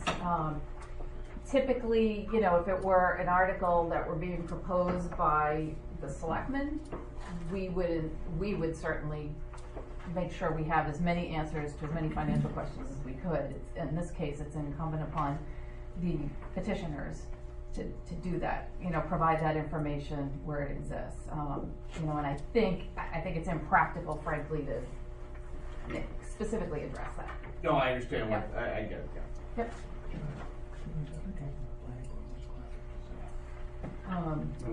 Why don't I'll take Paul and then you ask. Go ahead, Paul. When these properties get put into the sewer district, does that give them additional rights beyond being able to connect to a sewer line if it's adjacent? Are there other rights that they have to demand a new pipe or anything like that? I don't think so.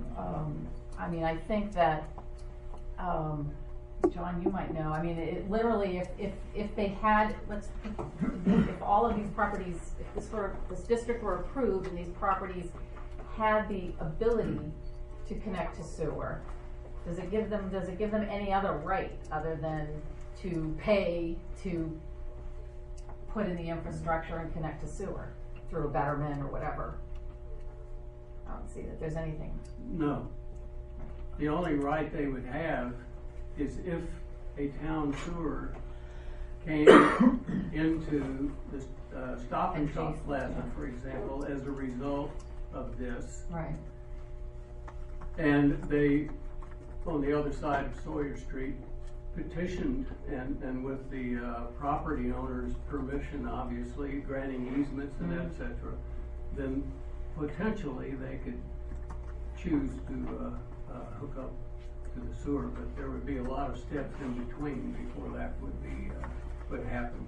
They would have no inherent rights at all, since there's no sewer. And they would all have to probably agree and pay for it, et cetera, et cetera. Yes.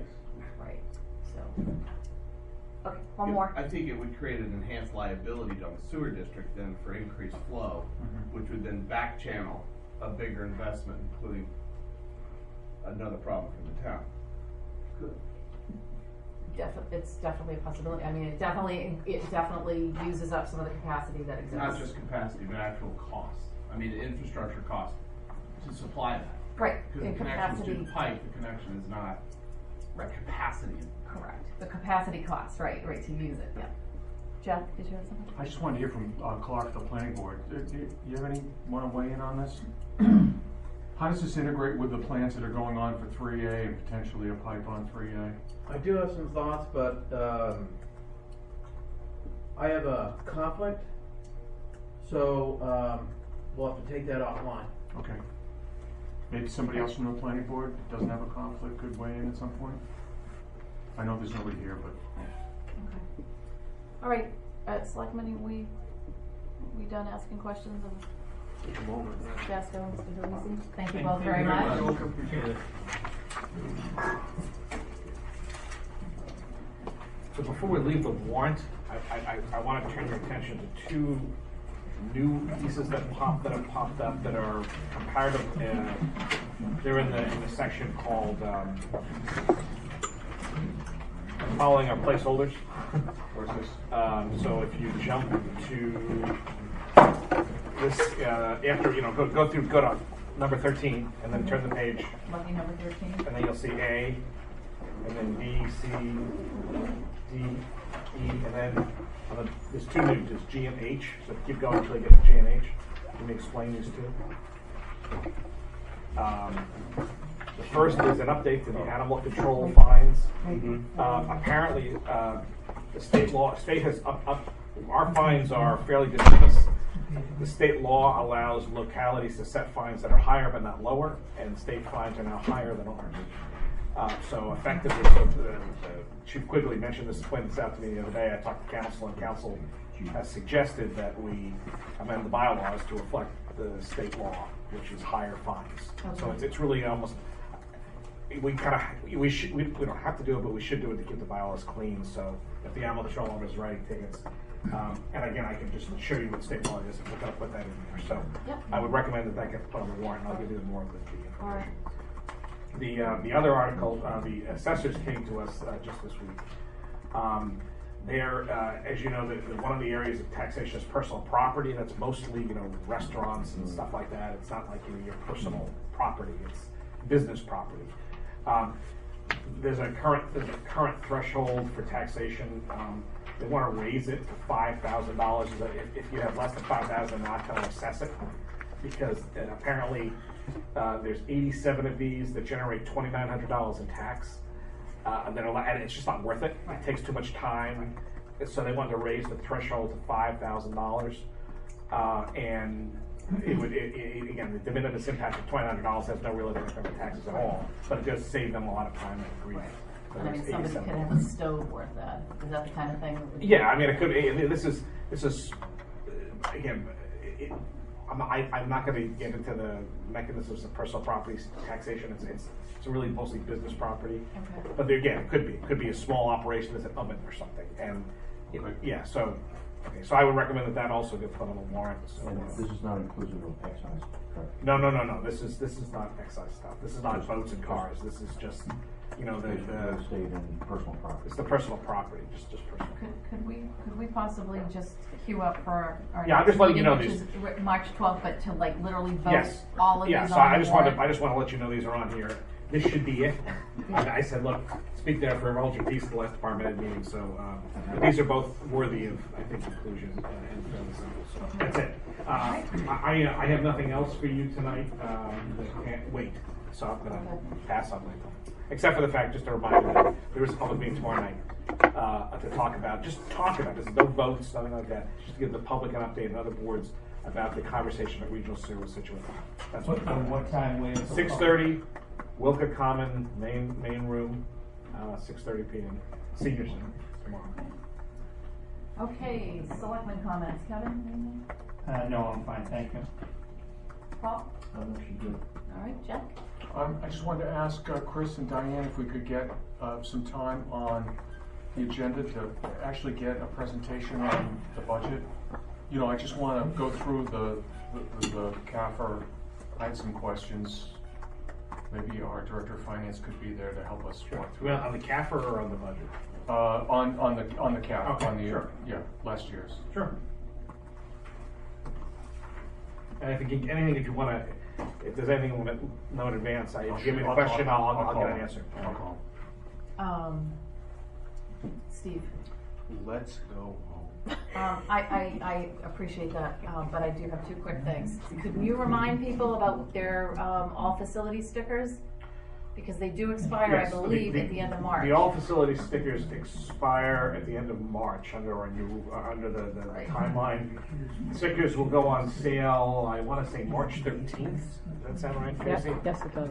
They'll be available at the clerk's office. You can do them online. She is taking if people want to go in and just leave the material, she's not going to sell them in advance, but if people have all their stuff all done, they can leave it with the clerk and then she can process them and send them to them when the deadline comes. So if something is a clean, application, they can just bring their stuff in and talk to the clerk's office and just prepare a packet and leave it with her in advance. And it's also going to be sold at, you can do them online. If you have a simple application, it's online. So long as your car is, if your car is leased through, California, it's going to be complicated. You got a lease agreement, you got to show all that stuff. March 13th. And the other is a topic not reasonably anticipated. Right, and before we get to the topic not reasonably anticipated, which is to hear about something that's in front of the planning board, I just want to acknowledge Abigail Adams. This is her last meeting as a reporter for the Cohasset Mariner with us. She's accepted a position. It starts next week, not much time off, with NESN. No, Nesson. Nesson. Yes. Yes, NESN. Right? This sports? Yes, the Yes, sports that's a network. sports network as a Yes. content producer. Exactly. So congratulations, Yeah. thank you for everything. Just because of something that we referred to the planning board relating to an overlay district or a table of charts in the harbor area. They do need us to get updated on what's going on, and so this is under topics not reasonably anticipated. Clark Brewer from the planning board. Tell us why this Thank is you not for reasonably anticipated. letting me come in. The planning board opened up our public hearings on the harbor zoning, which would allow residential use in some of the harbor properties. And what we quickly found out is there were more kind of questions that were raised by what was proposed. So as an alternate, what we have is something called an overlay district that is concentrated at the end of the cove or on the west end of the cove for potential residential use. And what we need what the planning board has done is open the public hearing. At our last meeting, we had a packed crowd that seemed willing to make comments against what we were reviewing, which was the residential change for the harbor, the Which waterfront included business district. all around the harbor. And what we quickly talked about is this overlay, which is a sort of it's another zoning method. And council said it was different enough that we should republicly advertise and open a new public hearing with this overlay concept.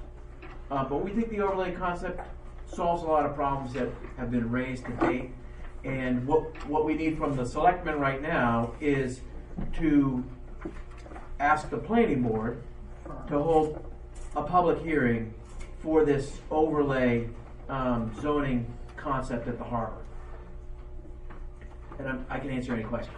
Okay, I just want to summarize because I think my understanding is what we had referred to you for hearings included possibly changing, adding residential use to like where Atlantica is and some adjacent properties. That's right. And that was a concern in the hearing process. So now you're just rejiggering the mechanism.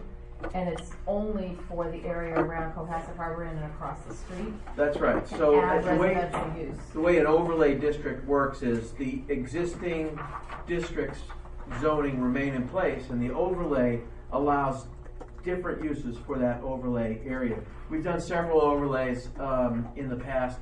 We did a transportation oriented district over by the train station. We did a spur rod senior residential overlay, which then became Toll Brothers.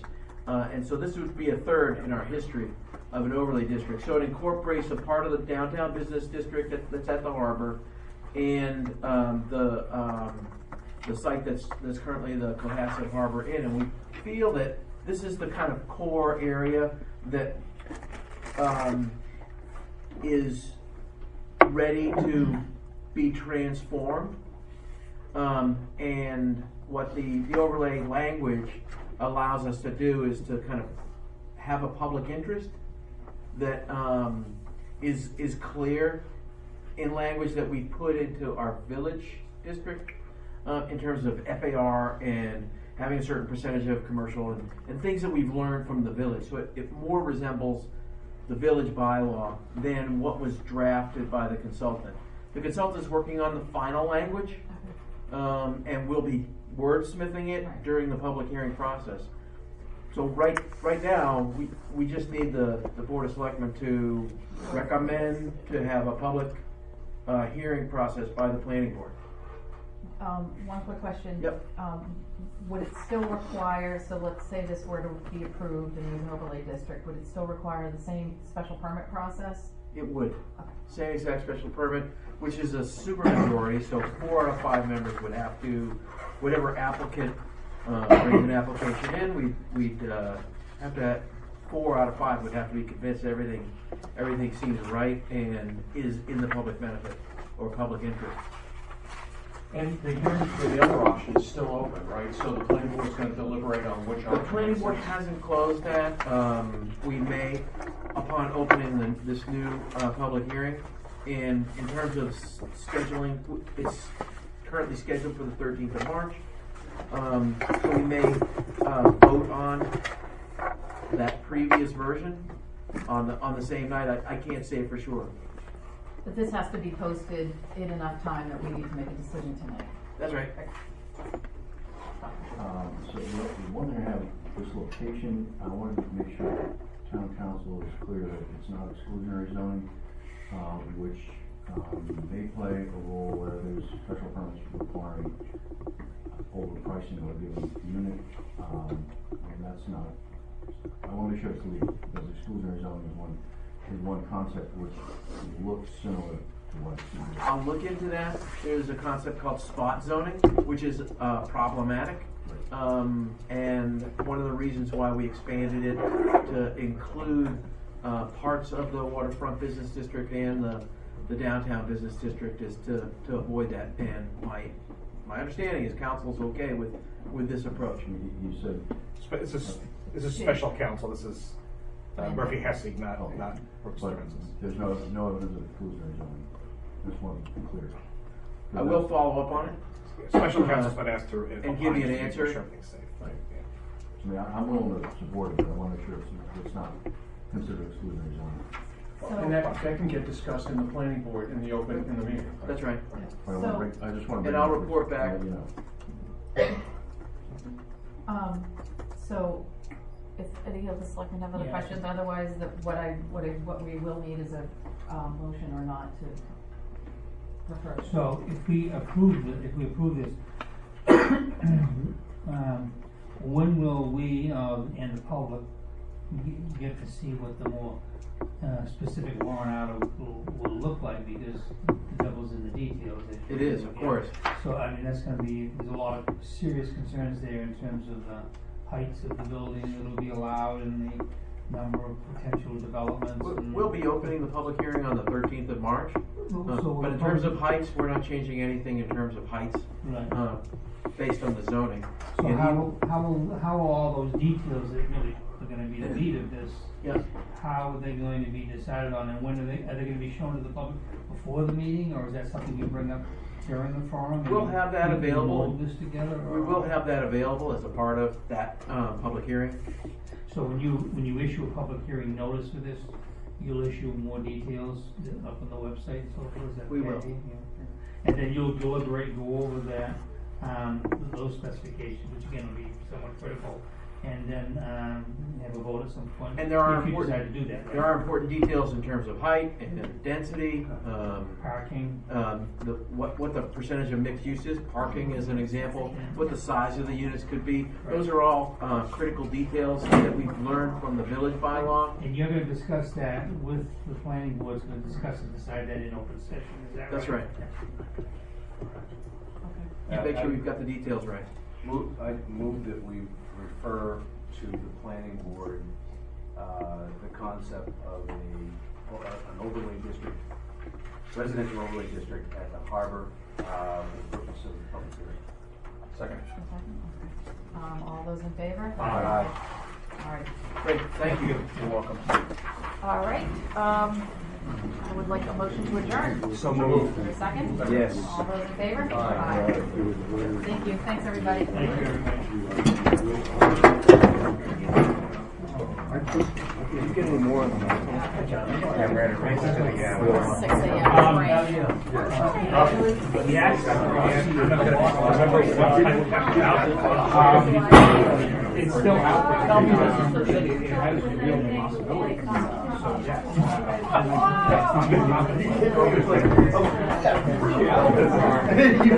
I can sign that for Brian. No, we're going to see that's a The last time I saw it, I told you about